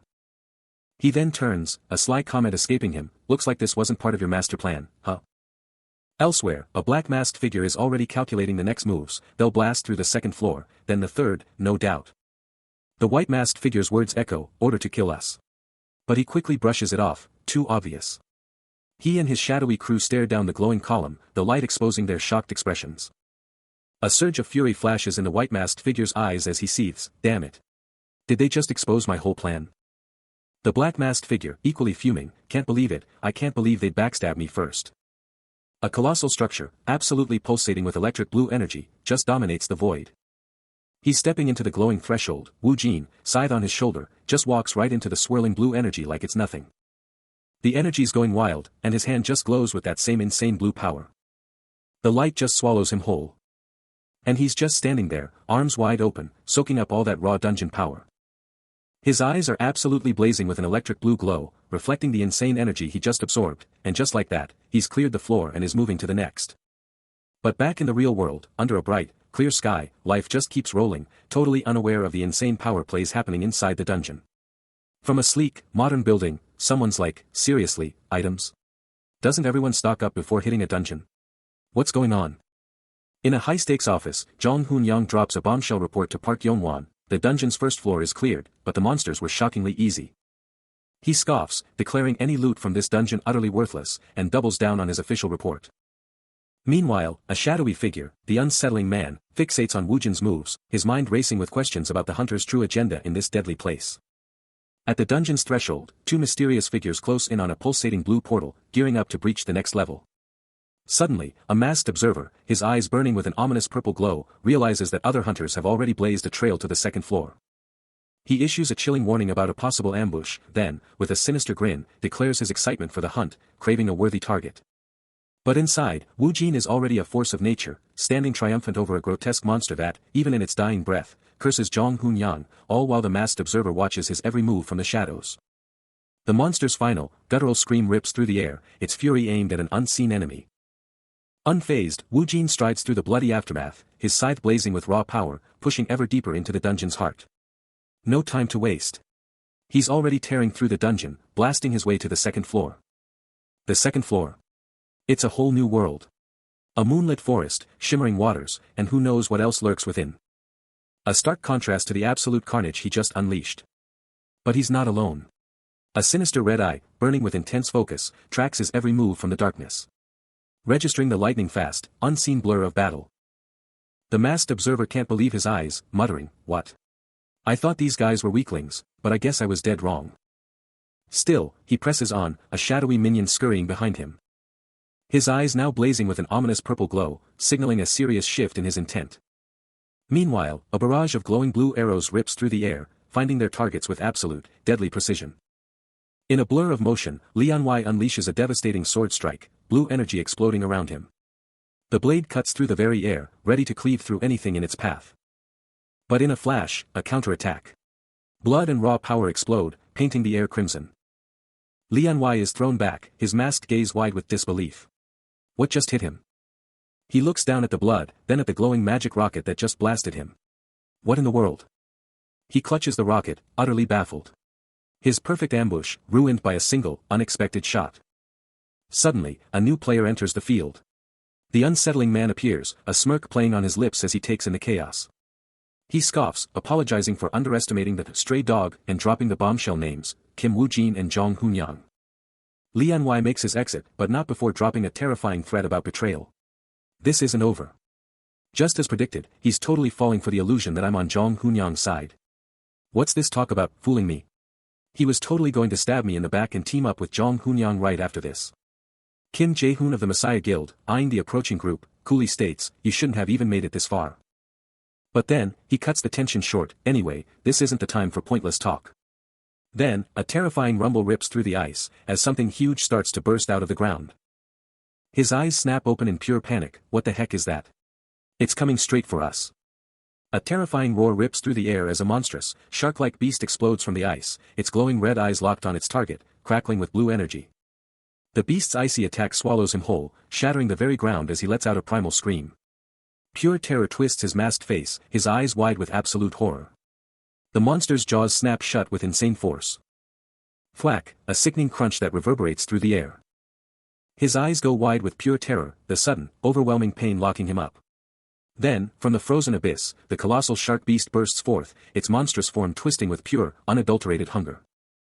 Kim Jae-hoon scrambles like a madman, clawing up the ice wall, while a shadowy figure just watches him from below. His masked face twists into a furious snarl, cursing the absolute bastard who set this up. Down below, the figure casually holds up a glowing red potion, taunting him that his time is up, a tasty treat for the goblin and lizard warrior. He just keeps going, his voice dripping with pure malice, saying that after all those potions, they'd be a gourmet meal for the lizard warrior. Kim Jae-hoon's eyes absolutely burn with rage, swearing he's going to kill that son of a bitch. A shadowy figure, masked and cloaked, explodes into action, eyes blazing with an ominous purple glow. Letting out a guttural roar as they scream, "Matsumoto! Hey, you coward! You can't hide like this." But Matsumoto is nowhere to be found, only the terrifying, fanged jaws of some beast hinting at his hiding spot. While the masked attacker presses their relentless assault, now engulfed in a furious blue energy field. With eyes burning purple, they snarl a chilling promise, "I'll claw your eyes out while you're alive." But from the sidelines, Woo-jin watches the whole thing unfold, a cool smirk gracing his face as he scoffs, "All bark and no bite." His sharp purple eyes narrow. And then, in a blur, a legendary sword materializes in his grip, making the masked figure gasp in disbelief. It's the master's sword.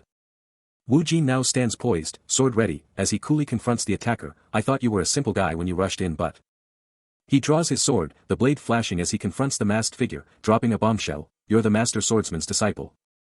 The masked man flinches, a shocked, "What?" ripping from his lips.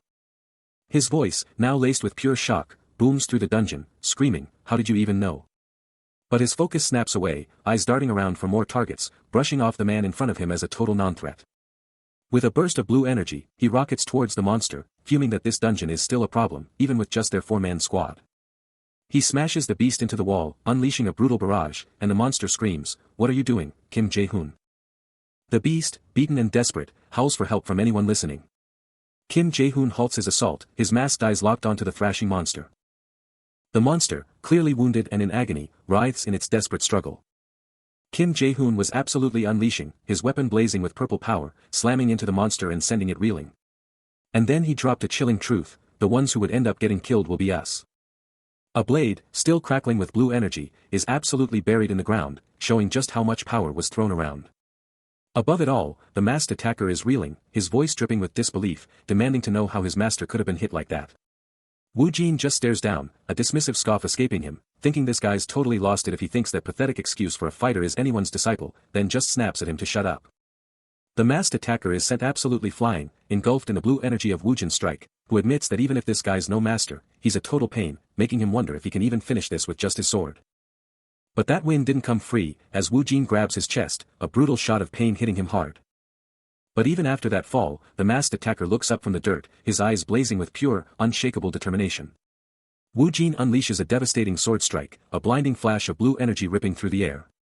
Then, without missing a beat, he launches into a brutal, leaping kick. The masked attacker's face twists in pure agony from the crushing blow. And blood erupts from his mouth. The sheer force of the impact snaps his head back violently, sending him spiraling helplessly through the air, before slamming into a stone wall that shatters on impact. But even after that brutal assault, the masked attacker snarls defiantly, "How dare you spit blood at my face?" Suddenly, a system message flashes, confirming his intoxication with a deadly hemotoxin, and his stamina is now continuously draining away. Even with hemotoxin tearing through his body and his wounds screaming, the masked attacker's spirit refuses to break.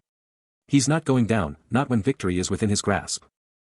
But before he can even think, a blur of motion, Wu Jin's sword ignites with a fierce blue glow. The very air warps, as that power explodes into a raging vortex. He takes a battle stance, and Wu Jin unleashes the full, electrifying might of his skill. The masked attacker's eyes go wide, a shocked gasp tearing from him as the attack closes in.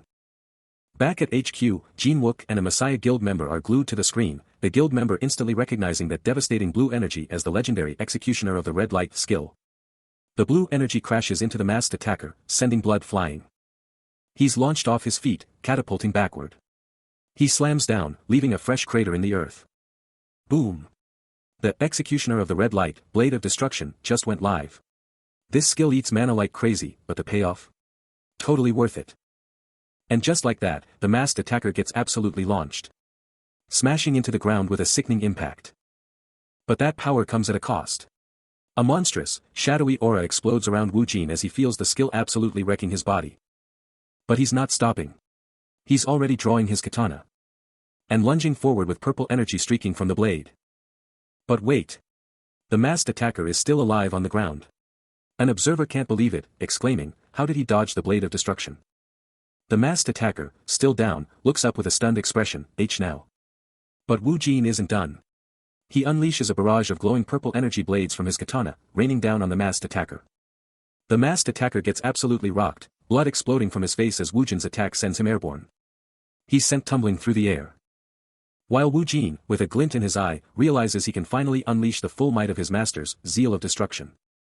He whips out his katana, a blur of motion, but even with that power, he knows this ultimate skill is a one-shot deal right now.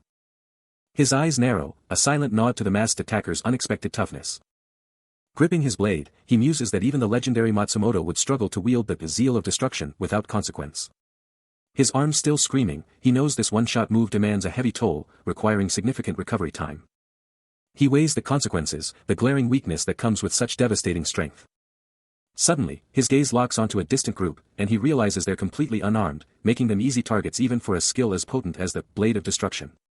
A chilling thought echoes, a defiant curse against the monster that threatens to consume all, as the masked attacker vows to never let it succeed. For those who stand in its way, are inevitably caught and killed. But before the masked figure can fully unleash his will, Wu Jin descends, his blade a blur of glowing blue energy, carving through the air with devastating force. The impact sends the masked attacker reeling, purple energy flaring around him as he falls, his mind still defiant, refusing to be taught a lesson by this monster. He crashes to the ground with a heavy impact, purple energy crackling around his seemingly defeated form. Dark, feathery remnants of his power dissipate into nothingness, a clear sign of the damage inflicted. But the masked attacker is far from finished, his form contorting as a monstrous mouth rips through his mask, purple energy surging around him in a furious counterattack. He lets out a guttural roar, his sharp teeth bared in pure rage. Wu Jin watches the transformation, a grim realization dawning upon him, they are all already damned. The masked attacker's voice cuts through the air, dripping with chilling resolve. He's not holding back, revealing that Zhang Hunyang is already fed up with his crew. And there's zero chance he's letting anyone walk away. Then, out of nowhere, he drops a bombshell, a truce. Wu Jin, still reeling, tries to play it cool from afar, desperately asking if they really need to throw down. He pushes hard, proposing they team up to conquer the Luojian dungeon first, because otherwise, this whole thing is just a pointless brawl. A subtle smirk plays on the masked attacker's lips, as he casually brushes off Wu Jin's entire plea as meaningless, leaving Wu Jin utterly confused. Then, with a bone-chilling calm, the masked figure drops the real bomb. Wiping out Wu Jin and his crew is just a shortcut to clearing the dungeon. Wu Jin's jaw drops, utterly stunned, barely able to stammer out a single word.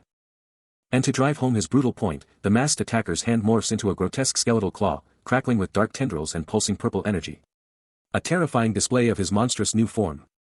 With the masked attacker's power going off the charts, a whole squad of skeletal figures just popped into existence from the glowing void, forming up into a full-blown skeleton soldier army. They came crashing down fast, red eyes burning, locked onto something we can't even see yet.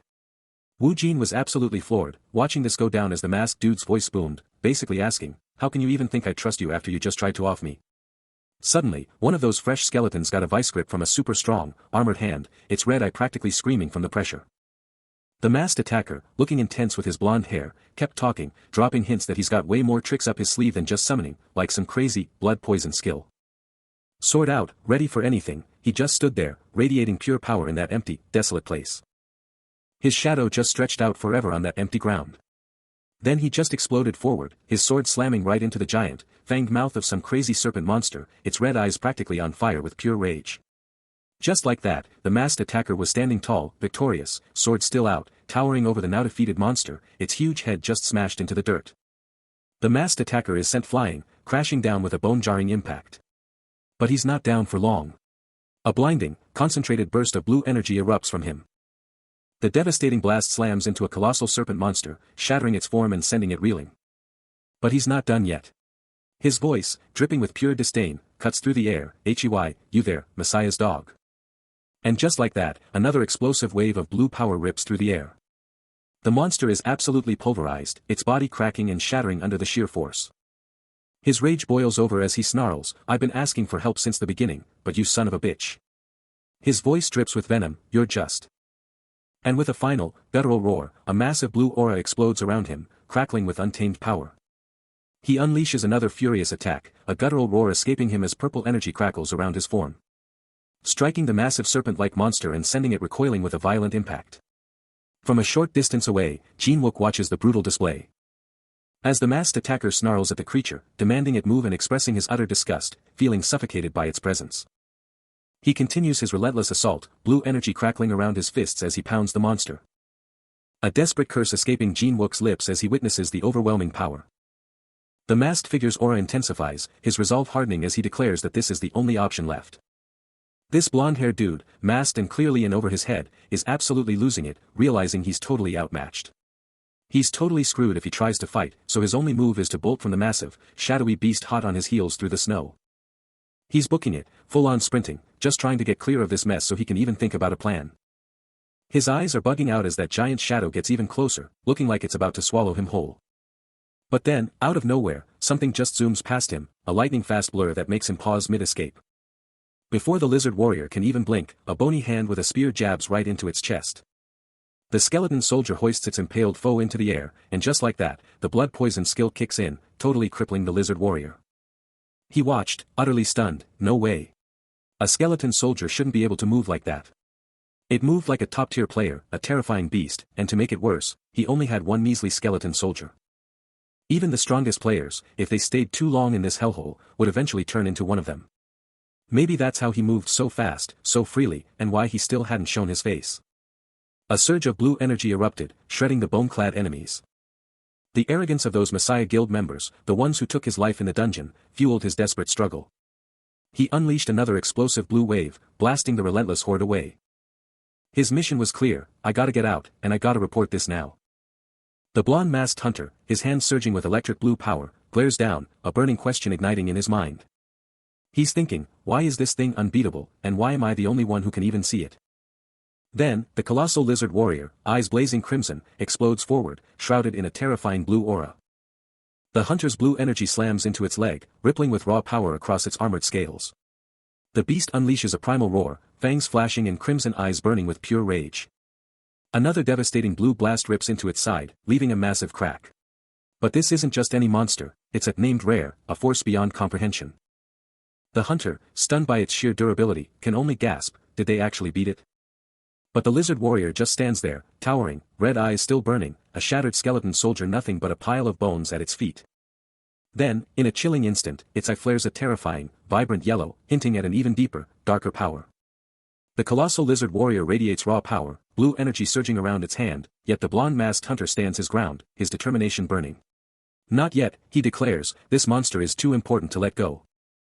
A bone-shaking whump reverberates, a testament to the creature's overwhelming might. He grapples with the impossible, baffled by how a non-named rare monster could push him to his limits, feeling its power is leagues beyond his current rank. Plunging deeper into the abyss, the gruesome sight of a skeleton impaled on spikes below him snags his attention, a grim reminder he can't shake. His eyes narrow, a storm of thoughts brewing behind his mask. You wouldn't get it, he thinks, remembering how this beast, once just a regular monster, was already operating on a whole different level. Dungeon clearing usually means facing countless horrors. But this specific fallen warrior's body gnaws at him, demanding answers. He confesses he lacks the full picture, but the whispers claimed no lizard warrior could have fallen with such chilling grace. Still reeling from the monster's power, the blonde-masked hunter snaps, "You trying to play me? I'm ending this." But then, a sharp voice cuts in, Wu Jin shouts, "Hey, Kim Wu Jin. Am I a joke?"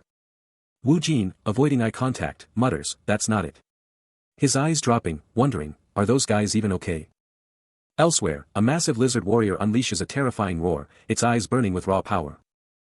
The blonde-masked hunter's face hardens, a fierce resolve burning within him, no more running. Gazing into the dark abyss at the fallen skeleton, he muses, why do the lizard warrior and these skeletons feel connected? And with a sudden crack, the ground beneath him gives way. Plunging into the abyss, he makes his decision, I'm going down alone. And that guy? He's coming with me. His dark eyes narrow, a silent intensity burning within them. Meanwhile, the blonde-masked hunter absolutely plummets through the dungeon's inky abyss, rapidly closing the distance to the waiting skeletal figures and that menacing lizard warrior. He slams down with a concussive force, kicking up an explosive cloud of dust and debris. Standing amidst the swirling chaos, he scoffs at the assembled monsters, boldly declaring them nothing more than pathetic weaklings. But as he surveys the scene, a skeleton soldier lunges from behind, forcing a lightning-fast turn and the chilling realization that there's still one more enemy to contend with. His eyes blaze with an intense blue light. And with a swift, decisive motion, he unleashes a powerful blue energy slash, shredding through the attacking skeleton. He's free-falling, a dark blur against the stark, alien ground. His gaze is locked, laser-focused, ready for whatever comes next. A skeleton soldier's face just shattered, blood flying from an unseen blow. The masked hunter keeps dropping, his cape a whirlwind around him. He hits the ground hard, kicking up a dust cloud as he instantly recovers. Up on his feet, he scans the desolate, monster-ridden wasteland, spotting a lizard warrior in the distance.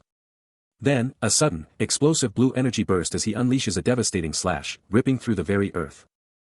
That insane attack just keeps going, obliterating everything in its path. Meanwhile, Wu Jin watches the chaos unfold from his hidden spot, his face a total mystery. Down and out, the blonde-masked hunter is already screaming in pain, his leg busted. But even with a broken leg, he's not giving up. The fight is far from over. A skeleton soldier steps up, and a glowing blue symbol flashes into existence. Then, with a burst of power, he unleashes a devastating blue energy slash, tearing into the skeleton. But a far greater threat lurks, as the lizard warrior's massive red eye glows, watching the whole thing. The hunter spins around, realizing the true danger, and screams in pure terror, begging for a way out. But Wu Jin just walks on by, coolly noting the hunter's distraction was exactly what he needed. The hunter tries to get his attention, but Wu Jin just coldly says he's wrapping things up, leaving the guy totally confused. Totally desperate, the hunter screams after Wu Jin, begging to negotiate, offering anything just to get out of this dungeon alive. Wu Jin drops a bombshell on the injured hunter, stating his fate is to be saved, but the hunter, sprawled on the ground, instantly knows that means he's on his own. A brief shock flashes across Wu Jin's face, because the skeleton soldier, once a menacing foe, is now just shattered bones, completely inert. The lizard warrior, eyes blazing with pure predatory intent, sneers at the hunter, practically daring him to wonder why he's the one being hunted. Its gaze snaps into focus, those reptilian eyes transforming into a deadly heat sensor, instantly locking onto its target. The hunter, now faintly glowing with a yellow aura, desperately tries to get up, the shattered skeleton a grim reminder of his last fight, but it's obvious he's totally outmatched by this new monster. Wu Jin just turns his back, strolling away from the chaos, as the lizard warrior's thunderous footsteps announce its unstoppable charge toward the helpless hunter. Then, with a brutal, bone-jarring slam, the lizard warrior sends the hunter absolutely soaring through the air, his body just a ragdoll against the dungeon wall. Breaking news flashes across the screen, revealing a chaotic landscape. 2 A+ ranked dungeons just popped up, the legendary Needle Snake boss is still out there, the Mere Guild bailed on a dungeon, and the Phoenix Guild is straight up refusing to enter another, all while a couple watches the unfolding crisis from their living room. A blonde-haired woman, tablet in hand, sharply questions, asking if the crew who just cleared a seafloor dungeon is behind all this, adding that the timing is absolutely terrible. Just as everyone expected, the Messiah Guild's reputation is tanking. News outlets are blowing up with reports of A+ dungeons, the Needle Snake boss still running wild, and major guilds bailing out. But the Messiah Messenger sees through it all, realizing this move is way too big to just brush off. Especially when breaking news flashes, Messiah Guild declares reservation. Then, a blonde spokesperson steps up, dropping the official word, as announced, we're sitting out this raid to prep. The internet goes wild. Comments are pouring in, hardcore fans are backing the Messiah Guild, shouting out Park Shin-hye, the goddess has spoken, and even hyping up Wu Jin for the guild. The Messiah Messenger can't help but notice the raid delay. But his mind is already on the bigger picture, 2 years, and still no word on players in France, America, or Japan, and absolutely nothing from Korea's monster hunts. He cuts off the chatter, declaring they'll get the answers when the moment is right. The mystery of these hidden players, choosing other nations, with zero intel, gnaws at him. The Messiah Messenger's mind races, thinking the public just swallowed the Messiah Guild story, no questions asked, but he's not buying it. Jin-wook can't believe it, asking if the Messiah Guild really just folded, making the messenger snap to a sudden, unsettling thought. A dark scowl crosses his face as he growls, these absolute bastards. Jin-wook pushes for answers, demanding to know what he thinks went down, especially since the Messiah Guild was dragging their feet on the dungeon entry. The messenger's response is chillingly clear, it's a setup. They want to take all the credit for clearing it themselves. Jin-wook's eyes widen as he connects the dots, understanding that with every passing moment, the government would be itching to get into that dungeon too.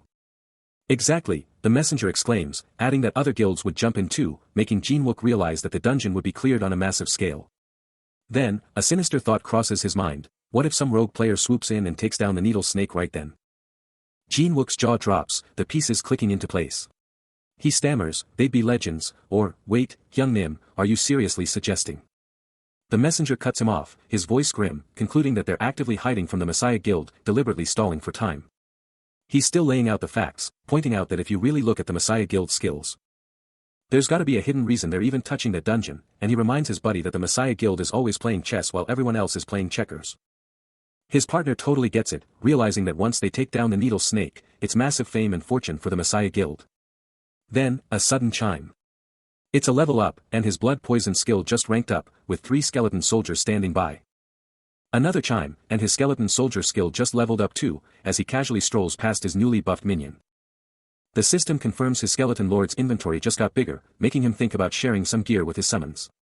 But a new problem starts to brew in his head, as he thinks about getting tangled up with the Messiah Guild. Realizing his freedom of movement is about to take a serious hit. Wu Jin just leveled up, and that system message. Pure satisfaction, a smirk gracing his face. Taking in the new power, he thinks, yeah, these options are definitely not bad. He turns to his now buffed skeleton soldier, telling it, alright, time to unleash those new skills. The bone warrior is hyped, its glowing eyes locked on Wu Jin, ready for action. Check out that sword hilt, the blue glow of its eyes just reflecting off the blade. Just as they're about to roll out, Wu Jin drops a bombshell, oh, and there's a catch for you too, buddy. Boom. The dungeon is officially cleared. Victory. A massive pillar of light blasts through the dungeon's roof, marking the end of their epic grind. Emerging from the dungeon, Jin-wook gives Wu Jin props, then asks about the other hunters, getting the all clear that everyone made it out. Wu Jin, looking slick in a suit with new light purple hair, is absolutely fuming on the phone, demanding answers. The voice on the other end, calling him Mr. K. Kim Wu Jin, just tells him to mark the lone hunter as collected and be done with it. Wu Jin confirms he's got it handled, his hand already on the door, ready to move. He's deep in thought, realizing this whole mess played out just like his father predicted, and that someone he trusted with the guild's money was actually tied to the Master Yamato faction. Walking away from the building, Wu Jin keeps laying it out, emphasizing that the Yamato faction is a huge deal for the Messiah Guild, and he's the one in charge. His eyes narrow, burning with a dark, determined glow. Back at his desk, he admits there wasn't much more he could do right then.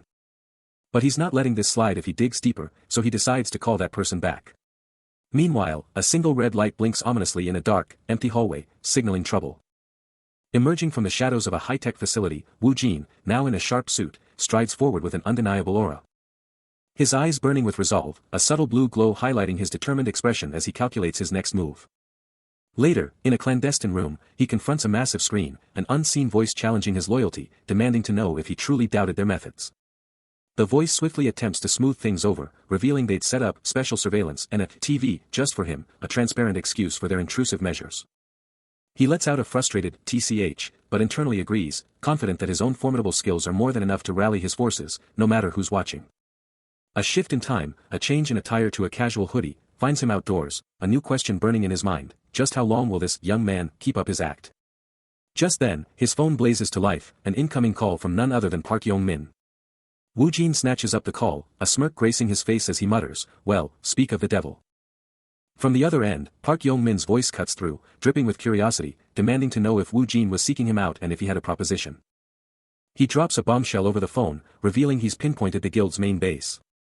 The voice on the other end is impressed, inviting him over for a deep dive into the intel, and Wu Jin locks in the meeting for tomorrow. A chilling smirk spreads across his face, his eyes burning with an intense, purple glow, as he savors the taste of victory already. Next stop, Ilsen Station, where the next clue awaits. He's on a mission, heading straight for Locker 19, no time to waste. He scans the lockers, a thought flashing through his mind about Oh Se-chan, the legendary cautious broker. His hand moves with practiced ease, unlocking the secrets within. He pulls out a file, a cryptic message attached, wondering if the intel will live up to the hype. Speeding off into the night, the voice from his earlier call still rings in his ears, eager for their next encounter. He processes the intel, a smirk playing on his lips as he realizes just how much of a thorn he is in the Messiah Guild's side. A cryptic message flashes, confirming the file transfer, and a chilling revelation: the source of his power is finally understood. Wu Jin devours the document, a flicker of surprise crossing his face. Oh Se-chan actually delivered, and he commits every crucial detail to memory. The file lays bare the secrets of an albino lizard's egg, and its perilous dungeon, leaving him stunned that Oh Se-chan could even get his hands on this kind of intel. A pulsating purple glow radiates from the egg. A power so utterly unique, even he couldn't track it down, making its appearance in this file absolutely mind-blowing. Later, slumped in his car, Wu Jin's mind races with the egg's implications, desperate to uncover its hidden power. He resolves that there's only one way to get answers: he has to see it for himself, a fierce resolve burning in his gaze. This ultimate secret, he understands, is held solely by Lee Se-jun. A game-changing clue just dropped, pushing him closer to the ultimate truth. Deep within the dungeon's shadows, he's locked in, fueled by an unshakable resolve to power up, no matter what it takes. Then, a sudden, piercing beep rips through the quiet, snapping Wu Jin's focus to the radio sitting on his desk. And on the other side, the blonde hunter's voice cuts through, asking if it's finally time for their epic first deal. A sleek, modern building stands under a clear sky, a yellow car parked outside, hinting at a calm before the storm. Inside, Wu Jin sits across from the blonde-masked man, who can't help but ask, "So what you're saying is that the Phoenix Guild is going to try and clear the 6th-floor dungeon again?" Meanwhile, Park Yong-min, a prominent figure, confirms to the Messiah Messenger, dropping a bombshell: "Yes, there was an official request from the Messiah Guild headquarters." Elsewhere, Leon Y, the masked observer, reads a newspaper with a thoughtful expression, his mind already racing. Japan. There are a lot of rumors of a new dungeon appearing in Japan lately. He's always one step ahead. The newspaper headline confirms the news, and the implications are huge: as soon as the dungeon gets cleared. I'll have to look into this soon. The stakes are rising. A bold announcement screams: Phoenix Guild's Park Yong-won challenges the 6th-floor dungeon. Will the Phoenix Guild be the one to conquer the 19th 6th-floor dungeon? The president is to have a talk with Park Yong-won. This is huge. As the only one who has survived 2 dungeons simultaneously, with all members of the Skull Guild annihilated, a new, terrifying challenge looms. What will happen next? In a tense office, a sharp-suited figure lays down the law, revealing that they are now officially on surveillance duty. Then, with a subtle shift in focus, he drops the next bombshell, and Secretary Kim, a blonde powerhouse, facing him down, confirms the deal is done, declaring the money's already in Kim Woo-jin's account, then adds with a smirk, "You heard her, right? That's your compensation." Mission accomplished, he gives his final word: "I'll contact him." Payment cleared. Thank you. Elsewhere, stepping away from a sleek yellow car, Woo-jin's mind races, already calculating the game-changing consequences of his next dungeon return. Sliding into the driver's seat, his eyes lock onto his phone, a chilling realization hitting him: now that those guys are keeping an eye on me, I'll have to be more careful. Meanwhile, Jin Wook, leaning against a matching yellow car, scrolls through his phone, a smirk playing on his lips as he thinks, can't wait to meet Park Yeonwon's right-hand man again. Settling in, he starts the engine, a determined whisper escaping him, work's done. Time to head. A chilling thought cuts through the silence, is it truly wise to go solo when every move is being watched? Elsewhere, a massive blue container dominates an industrial landscape, bathed in sunlight. While a female subordinate urgently reports that preparations are locked and loaded, but even she's unsure if Kim Woo-jin will play ball. The command from the other side is absolute, accept this situation. Call ended, she slowly drops her phone, the weight of the command settling in. Across town, another messenger gets his marching orders, confirming he'll handle any trouble that pops up. Back at the container, a lone figure strides away, leaving its true purpose shrouded in mystery. Meanwhile, Jin-wook, on a call, lays down the law, the boss already gave the order to get ready. He then stresses the critical importance of using his alias, Mr. N, for all communications, no exceptions.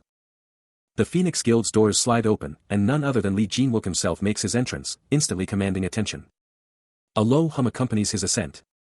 Until he reaches a tense meeting, a blonde mage and a dark-haired messenger already seated, their faces etched with anticipation. His eyes, piercing and focused. As the mage, clearly stunned, asks if it's really that guy, the unlevelable player. She lays it out, the examinee has no choice, he's a player stuck at his current level. The discussion presses on, a contract on the table, and a promise that all their burning questions will be addressed. Jin-wook's focus is absolute as the messenger drops a bombshell, Lee Jinan, the immortal player, literally unkillable. The messenger recounts his days as a hunting dog for the Messiah Guild, and how Jinan, the one who got away, left him no room for a third attempt. Jin-wook, a storm brewing behind his eyes, weighs the consequences, skeptical that Jinan could ever make it back to Gomi-chan. Terry Lee, sharp and focused, can't believe what he's hearing about the dungeon entry, but his colleague presses on, asking if he's going in. But Terry Lee quickly shuts down the idea of teaming up with that perv, declaring he's only going with Lee Jinan. His colleague, clearly frustrated by Terry Lee's dismissive attitude, demands to know if he even heard anything, pointedly calling him Mr. Terry Lee and asking if he prefers that formal address. Terry Lee offers a quick apology, but his colleague isn't having it, exploding with accusations of laughter and disdain, even calling him a pretty boy. Elsewhere, Woo-jin just shrugs off the chaos, thinking as usual, and then wonders if he's stuck going with Gomi-chan. In a different scene, a blonde woman passes a walkie-talkie to a male colleague, telling him it's ready for use. Terry Lee grabs his walkie-talkie, shouting into it to see if anyone can hear him. His colleague's voice crackles back, confirming the connection, but then hits him with a loaded question, did you forget our old promise? A close-up on the walkie-talkie shows his grip tightening, as he quickly denies the accusation, insisting it's not about the promise. But elsewhere, a purple eye glares, Woo-jin's mind is on fire, questioning if this is a direct threat. He tries to brush it off, telling himself there's nothing to worry about, but the unease is practically screaming. Woo-jin's chilling with Park Yeong-min, who's practically begging for a dungeon run, and Woo-jin's just soaking it all in. Suddenly, a hand snatches a walkie-talkie, and the comms light up. It's Terry Lee, walkie-talkie in hand, demanding answers, is this new client seriously a lunatic? He's not holding back, warning of his fury if this client's a bust, then snaps, what do you mean, okay? Suddenly, a massive, fanged man cuts in, laying down the law about Terry Lee's insane food bill at the station, 10 million won a day. Terry Lee's face just melts into pure shock, the walkie-talkie still glued to his hand. The dungeon raid is officially over. The assistant is ready to move forward, asking for the next command regarding the entrance. Outside, Terry Lee gives the green light, but not without a stern warning, don't even think about it. But elsewhere, Jin-wook's voice cuts through the air with chilling intensity, making it crystal clear, cross him in a dungeon, and there's no mercy coming. Woo-jin strides off, processing Jin-wook's chilling declaration, knowing full well that the guy isn't just talking big, he's got the track record to prove it. What a wild place to run into him. A sly grin spreads across his face as he thinks about Lee Jinan, feeling incredibly lucky to have found someone who's clearly going to be a total game changer. Meanwhile, a worried voice on the other end of a call, confirms the departure but can't help but wonder, will they actually make it back okay? The assistant from before stares out at the fading figures, a chilling thought forming, if Lee Jinan doesn't come back, things are going to get seriously bad. And the voice on the phone makes it brutally clear, if he doesn't come back, they're officially marking him as an enemy. The dungeon's glowing blue entrance pulses with an ominous light, a silent, shimmering gateway to untold peril and power. A holographic system alert blazes to life, cutting through the dungeon's gloom, dropping the next mission, take down 111 dire wolves on the next floor. Lee Jinan's ready to rumble, but Jin-wook's voice slices through the tension, taunting him about picking him as an opponent. Brushing off the taunt, Lee Jinan fires back, daring Jin-wook to tackle all 111 dire wolves solo. Jin-wook's smirk widens as he lays out his plan to just chill and watch, betting on how long Lee Jinan can hold out before begging for backup. Lee Jinan, clearly fed up, just deadpans, right? Okay. Jin-wook keeps that smug look locked on, his eyes practically sparkling with pure mischief. Lounging against a rock, he puts on a fake sad face, dramatically regretting his words, then snidely asks if going solo is just too tough. Munching on a snack, Jin-wook just casually shrugs, announcing his kindness is totally his biggest issue. Finally, he throws out a lifeline, but there's a catch. Lee Jinan has to get on his knees and beg for forgiveness, his voice oozing with pure, unadulterated smugness. Lee Jinan holds his ground, enduring the relentless taunts, as Jin-wook keeps pushing, hinting at a potential assist. But then, with a sly smirk, he drops the bombshell, his rival probably snagged the blessing of the river Styx.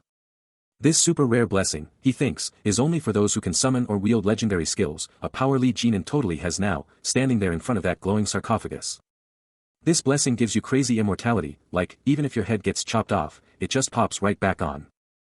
Jin-wook's voice is just dripping with sarcasm, picturing his rival totally hyped about having an immortal body, his eyes glued to the floor, probably thinking about all the crazy stuff that means. Lee Jinan whips his head around, a fierce look on his face, like he's about to drop a mic and say, "If you've ever actually met me, you'd know better," and then, boom, a skeleton soldier just pops into existence, its arrival heralded by a super sharp, piercing sound. Jin-wook just chills back, watching from afar, a slight smirk on his face as he fiddles with some tiny, mysterious object, his eyes practically glowing with a mix of, "this is fun," and "I'm totally planning something." Lee Jinan is totally geared up, his brand new skeleton soldier popping up right behind him, a silent, bone-chilling guardian ready for action. With a surge of purple energy, the skeletal soldier materializes, its ancient bones humming with raw power.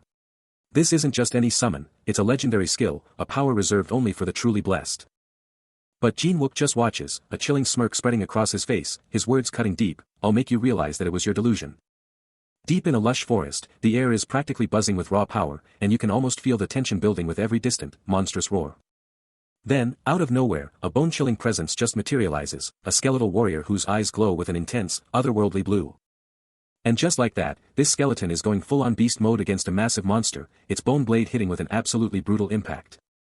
The dust barely settles before Wu Jin strolls up, taking in the chaos and casually dropping, "Yo, your little buddy is a total beast in a fight. What's his name? Skeleton, is it?" He lets a small smirk creep onto his face, then adds, "But yeah, I totally get it now." Strolling next to the quiet skeletal warrior, Wu Jin just blurts out, "Seriously, how did you manage to solo this entire dungeon?" The skeleton just stands there, surrounded by a mountain of defeated monsters, their bodies still faintly pulsing with that eerie blue magic. That lingering energy lights up the forest floor, a stark reminder of the insane battle that just went down. Tae Lee can't believe what he's seeing from the skeletal warrior, even though it's right in front of him. He thought this clattering pile of bones was just a regular monster. But get this, it moved like a pro player, bones clattering with every insane move. And if that wasn't wild enough, the more it fought, the more bones it gained, literally growing bigger before his eyes. From his perspective, Tae Lee knew this wasn't just any monster, it was a serious threat. After taking down the skeletal warrior, he's ready to finish the job, then casually asks someone, "How was it?" With a smirk, he's like, "That was awesome. Don't need your help anymore." He looks down at Wu Jin, who's just chilling on the ground, and Wu Jin's only reply is a super chill. "K." Wu Jin's eyes pop open, and he just blurts out, "What?" Tae Lee, still on one knee, snaps back, "Hold up. Did I mess up, or did you just drop the formalities with me?" Rising to his feet, he surveys the dissipating dark energy, a clear sign of the monster's demise. His expression hardening with a hint of annoyance. But the defeated warrior wasn't gone, it had split, now a swarm of miniature skeleton soldiers. A smirk plays on his lips as he casually comments, "Oh, look at these adorable little skeletons." Wu Jin, utterly bewildered by the sudden downgrade in enemy size, shouts, "What the heck? Why are they so tiny now? What did you even do?"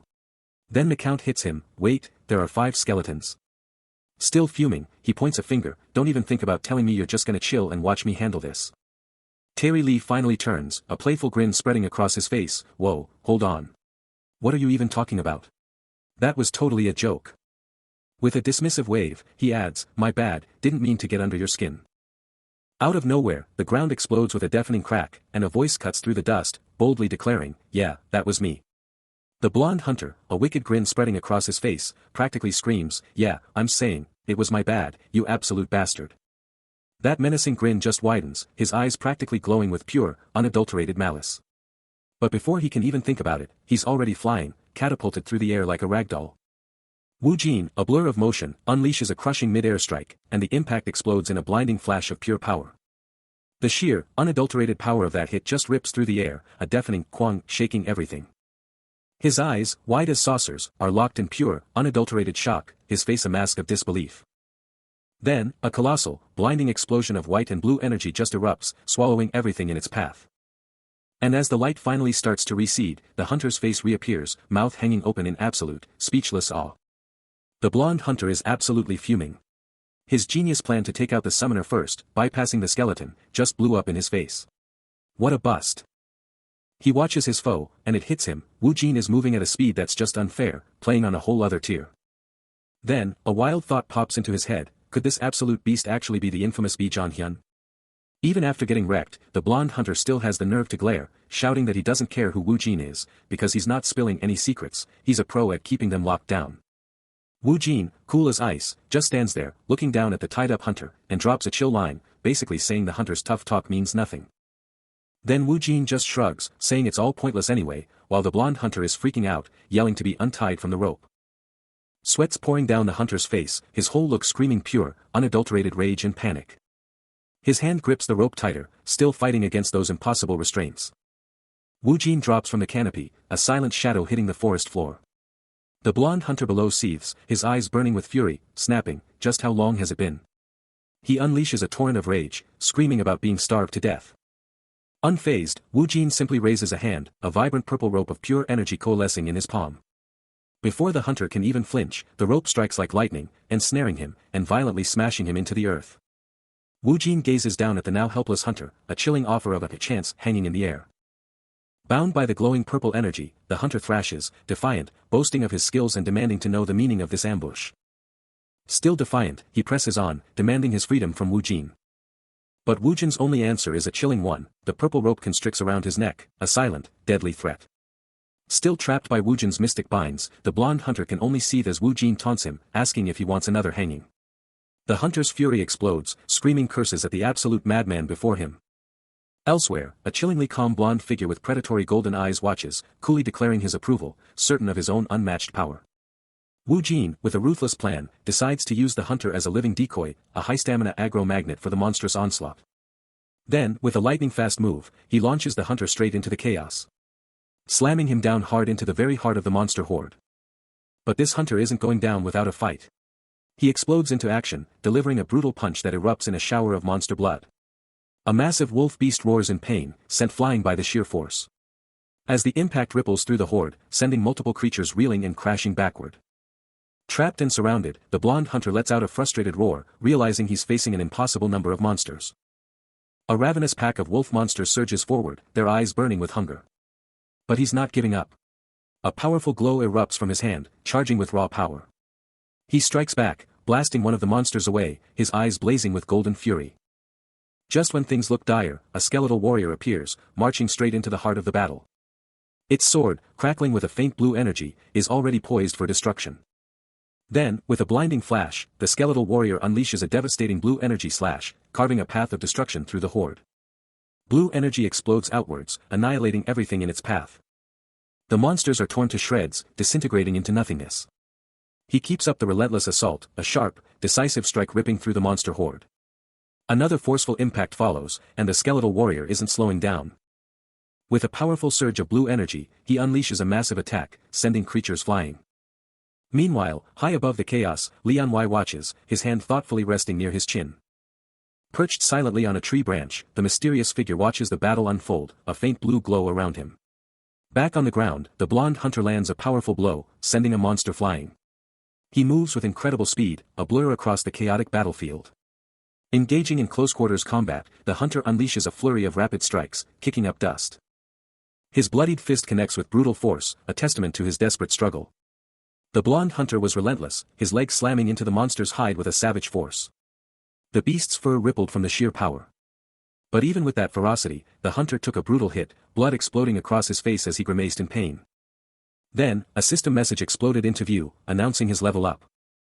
Meanwhile, high above the carnage, Lian Wei stood silhouetted against the brilliant sky, his gaze fixed on the battle unfolding beneath him. His glowing red eyes narrowed, a calculating thought already forming about the unfolding situation. He mused on the hunter's sheer resilience, acknowledging how tough he was to put down. A faint, knowing smile played on his lips as he considered the hunter's incredible potential for the future. A chilling growl rips through the silence. As a powerful impact shatters the very ground.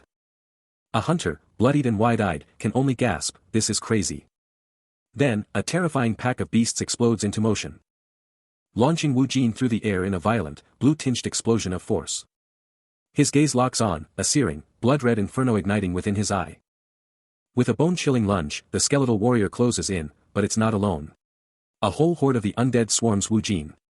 Weapons clash, a whirlwind of bone and steel, but then, Wu Jin's eyes ignite with an infernal, crimson light. The world blurs, his power surging, and with a blinding flash of blue, he parries the incoming strike. Bone splinters on contact, and Wu Jin unleashes a devastating counter. He crushes a skull, a chilling declaration echoing through the dungeon, "What? You still think you can kill me?" Just when you thought it was safe, a monstrous, snarling wolf beast bursts onto the scene, its eyes glowing with pure, unadulterated hunger. But even this beast is no match. Wu Jin and the skeletal warrior stand triumphant over its defeated form, the massive monster now just another corpse on the dungeon floor. The skeletal warrior glances up, its blue eyes gleaming, and just like that, a system message flashes, "Dungeon floor 1 cleared." The blonde-haired hunter, clearly annoyed, confronts the skeletal warrior, pointing out they're being totally overworked and that monster corpses are literally valuable loot. He stares down at the scattered monster remains, a brutal reminder of the fight they just crushed. Frustration boiling over, he demands, "So, shouldn't we be moving?" But the skeletal warrior? Totally unfazed, just staring with those empty eye sockets. The hunter's frustration just skyrockets, his face twisting in pure disbelief. He yells, absolutely fuming, "How dare you ignore me, you're just a bone puppet." In a total rage, he snatches the skeletal warrior's skull, gripping it tight in his hand. He's practically screaming, asking what the skeleton is even doing and what it thinks it can pull, then challenges it to come at his rank. Meanwhile, Wu Jin just watches the whole thing unfold, a sly smirk on his face as he totally gets the hunter's unique vibe. He's observing the blonde hunter, a powerhouse with a wild streak, clashing with the skeletal warrior. The hunter's frustrated words cut through the air, "Why won't you let me touch you?" Elsewhere, the masked observer is taking it all in, recognizing the hunter's insane ability to absorb life force, making others his own, a true path to immortality.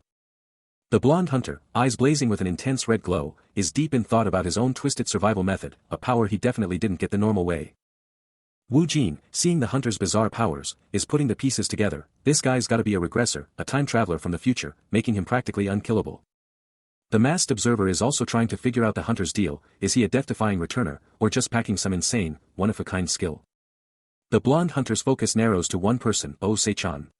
He's absolutely determined to keep him alive, no matter what.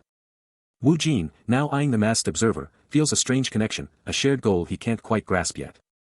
The masked observer, sensing Wu Jin's gaze, admits he has no clue what he's planning, but he's definitely interested. Wu Jin's gaze snaps to a horde of monsters in the distance, realizing the hunter just pulled a bait-and switch, a dangerous play that could drag him into the chaos if he's not on his guard. He's putting it all together, realizing this isn't just some random luck, but a perfectly timed convergence right when he's back on his feet. But the blonde hunter is on another level, thinking about his own insane abilities. He knows analyzing monsters and dungeons like this isn't just skill, it's a deep understanding only a true master could have. This isn't just some high-level power, he thinks, it's something else entirely. He knows he's the best, admitting that no one can even touch him in any way, shape, or form. Then, a voice cuts through, telling them it's time to hit the second floor. The blonde hunter's eyes widen, letting out a shocked, confused sound. Wu Jin, ever the strategist, knows what's coming. He realizes the second floor is going to be a whole new level of brutal. And just like that, they're on the move, heading straight for the second floor. The second floor unfolds before them, a breathtaking, moonlit landscape with shimmering waters. The hunter lets out a massive groan, completely wiped out, feeling like he just dodged a bullet. He then asks, can he please get a break after grinding all day? But before he can even finish, a hand flashes out, ready to strike. Then, the blonde hunter hears a chilling question, is he thinking about running away? Wu Jin, with a stone-cold gaze, echoes the question, demanding to know the sudden reason. Before the hunter can even blink, a glowing projectile blasts through the air, hitting with a gruesome splat. The impact sends the blonde hunter flying, blood exploding from his chest as he screams, what the heck is Wu Jin doing? Wu Jin flashes a chilling smirk, telling him, he better start running, like, right now. The forest looms, eerily quiet except for the fading sounds of battle, leaving Wu Jin standing solo among the towering trees. His eyes blaze with an electric blue, a furious thought ripping through him, this monster won't even give him a second to breathe. The injured hunter crashes down with a sickening thud, while Wujin's gaze locks onto the monstrous reptilian form now dominating the scene. With razor-sharp fangs and eyes burning crimson, the monster unleashes a terrifying roar. His power surge fading, his dark hair and eyes returning to normal, he takes in the chaos around him, realizing things are about to get even crazier. Elsewhere, in a stark contrast to the dungeon's chaos, a powerful, bald man in a sharp suit pores over papers, his face etched with intense focus. He muses on the government's latest move, questioning how much higher the foreign guild roster will explode now that A+ rank Needle Snake dungeon participation is greenlit. A sharp-looking woman with short, dark hair, standing by his side, confirms they still have a window before Stage 2 kicks off, pushing them to move fast. But elsewhere, a worried woman with a sharp bob cut can only ask, will Mr. Gina even make it out alive? Back in the dungeon, that monstrous reptilian foot just crushes the ground, sending shockwaves everywhere. The hunter, already on his last legs, is just getting absolutely wrecked, his face screaming in agony. Then, a massive blow lands, and he's left reeling, thinking, how did I get stuck as the only one who could even move? Caught in the monster's crushing grip, he's screaming internally, why am I the only one who can even move? Then, with a brutal throw, the monster just launches him, sending him soaring through the air, surrounded by crackling blue energy. He just keeps falling, a tiny, helpless speck against the monster's raw power. Wu Jin, seeing the whole disaster, a fierce resolve hardens his gaze as he thinks, alright, looks like I'm the bait this time. Wu Jin's armored boot slams down, shattering the dungeon floor with a powerful impact. The colossal reptilian monster unleashes a terrifying, guttural roar. As Wu Jin completes his landing with a ground-shaking impact. Meanwhile, Li Jinan can't help but curse the insane difficulty, demanding to know why this floor is no better than the first. But Wu Jin, already in the thick of it, accepts the brutal challenge, vowing to deal with any other problems once they've escaped this hell. Then, with a sudden, explosive force, debris erupts and scatters through the air. As the monster unleashes a devastating, concentrated blast of glowing blue energy from its gaping maw. But Wu Jin stands his ground, deflecting the brutal attack with a sturdy shield, the sheer force of the impact shaking the entire cavern. His eyes burn with an unyielding resolve, his expression grim and absolutely determined. A colossal impact detonates, unleashing a monstrous cloud of dust and debris that explodes outwards. While an armored foot slams down with earth-shattering force, fracturing the very ground with a violent surge of blue energy. The devastating strike keeps on rippling, swallowing the entire zone in a blinding, dust-choked haze. Staggering from the sheer impact, the masked monster is launched like a ragdoll through the air, a broken puppet in the heart of the chaos. Gasping for breath, Li Jinan stares ahead, his resolve steeling as he makes the call to finish this drawn-out battle. Simultaneously, the skeletal warrior unleashes its glowing blue blade, a lightning-fast arc of pure energy slicing through the very air. A chilling, menacing grin stretches across Jinan's face, his blue eyes blazing with an intense, unyielding determination. The skeletal warrior, freshly summoned, winds up for a devastating blow. It strikes, impaling the masked monster, and bam. The blood poison skill erupts in a purple flash. A massive impact shakes the very ground. As more skeletal warriors swarm in, absolutely pummeling the monster. The blood poison skill goes into overdrive, engulfing the monster in a terrifying, dark aura. Li Jinan watches, coolly assessing that even with the skeleton soldier's blood poison, this monster is tough, usually taking longer to succumb. But no matter. The skill guarantees the albino lizard's health will just keep dropping. The masked monster lets out a furious roar, purple energy exploding around it as the poison rips through its body. The skeletal warriors are absolutely relentless. One of them just slams into the masked monster, sending its huge tail flying. More skeletons pile on, and the monster is just thrashing, completely overwhelmed. It lets out a primal scream of pure agony, red energy exploding around its head as the pain just skyrockets. Meanwhile, two more skeletal warriors are just chilling, ready for whatever comes next. The monster is still getting pummeled, and Li Jinan is just watching the whole thing unfold. He's thinking, why can't this thing see the skeletons? Why is it only coming after me? Up in the tree, Li Jinan spots Wu Jin down on the ground. He's thinking, Wu Jin's using dark magic, does anyone know? And why isn't he running right now? Then, with a massive power surge, Wu Jin's eye just lights up with a crazy purple glow. It's go time. Wu Jin unleashes a devastating blue energy blast. The masked monster takes the full force of the impact, a guttural cry of pain tearing from its throat. The sheer power of the energy continues to rip through the very air, tearing into the ground itself and sending massive chunks of debris flying. A nearby tree-like structure explodes under the assault, black ichor spraying everywhere. As the attack culminates in a colossal explosion, completely engulfing the monster in a blinding cloud of dust and light. The dust slowly begins to settle, revealing the utterly ravaged landscape. But before the air can even clear, a figure lunges forward with unbelievable speed. The masked monster's armored fist already closing the distance for a brutal, game-changing counterattack. With the Sovereign's blessing now online, the masked monster gets absolutely blasted by a surge of electric blue power, its entire body glowing with raw energy. But then, the chilling thought hits, it's going to shrug off even that much damage, just like he expected. And just like that, the monster's form snaps back, the blue energy dissolving as it stands there, completely unfazed. A crack splits its mask, but its blazing red eye just burns with pure disdain, as it sneers, "What a waste of my calories." Wu Jin stares down, his face a mask of steel at the monster's sheer nerve, a fresh surge of determination igniting within him. No time to waste, he immediately channels his power, a blinding blue energy swirling and building in his palm. Then, with an explosive burst, Wu Jin unleashes a devastating blue energy blast, rocketing it straight at the monster. The blast slams into the ground with insane power, exploding in a massive shockwave that rips apart the very earth.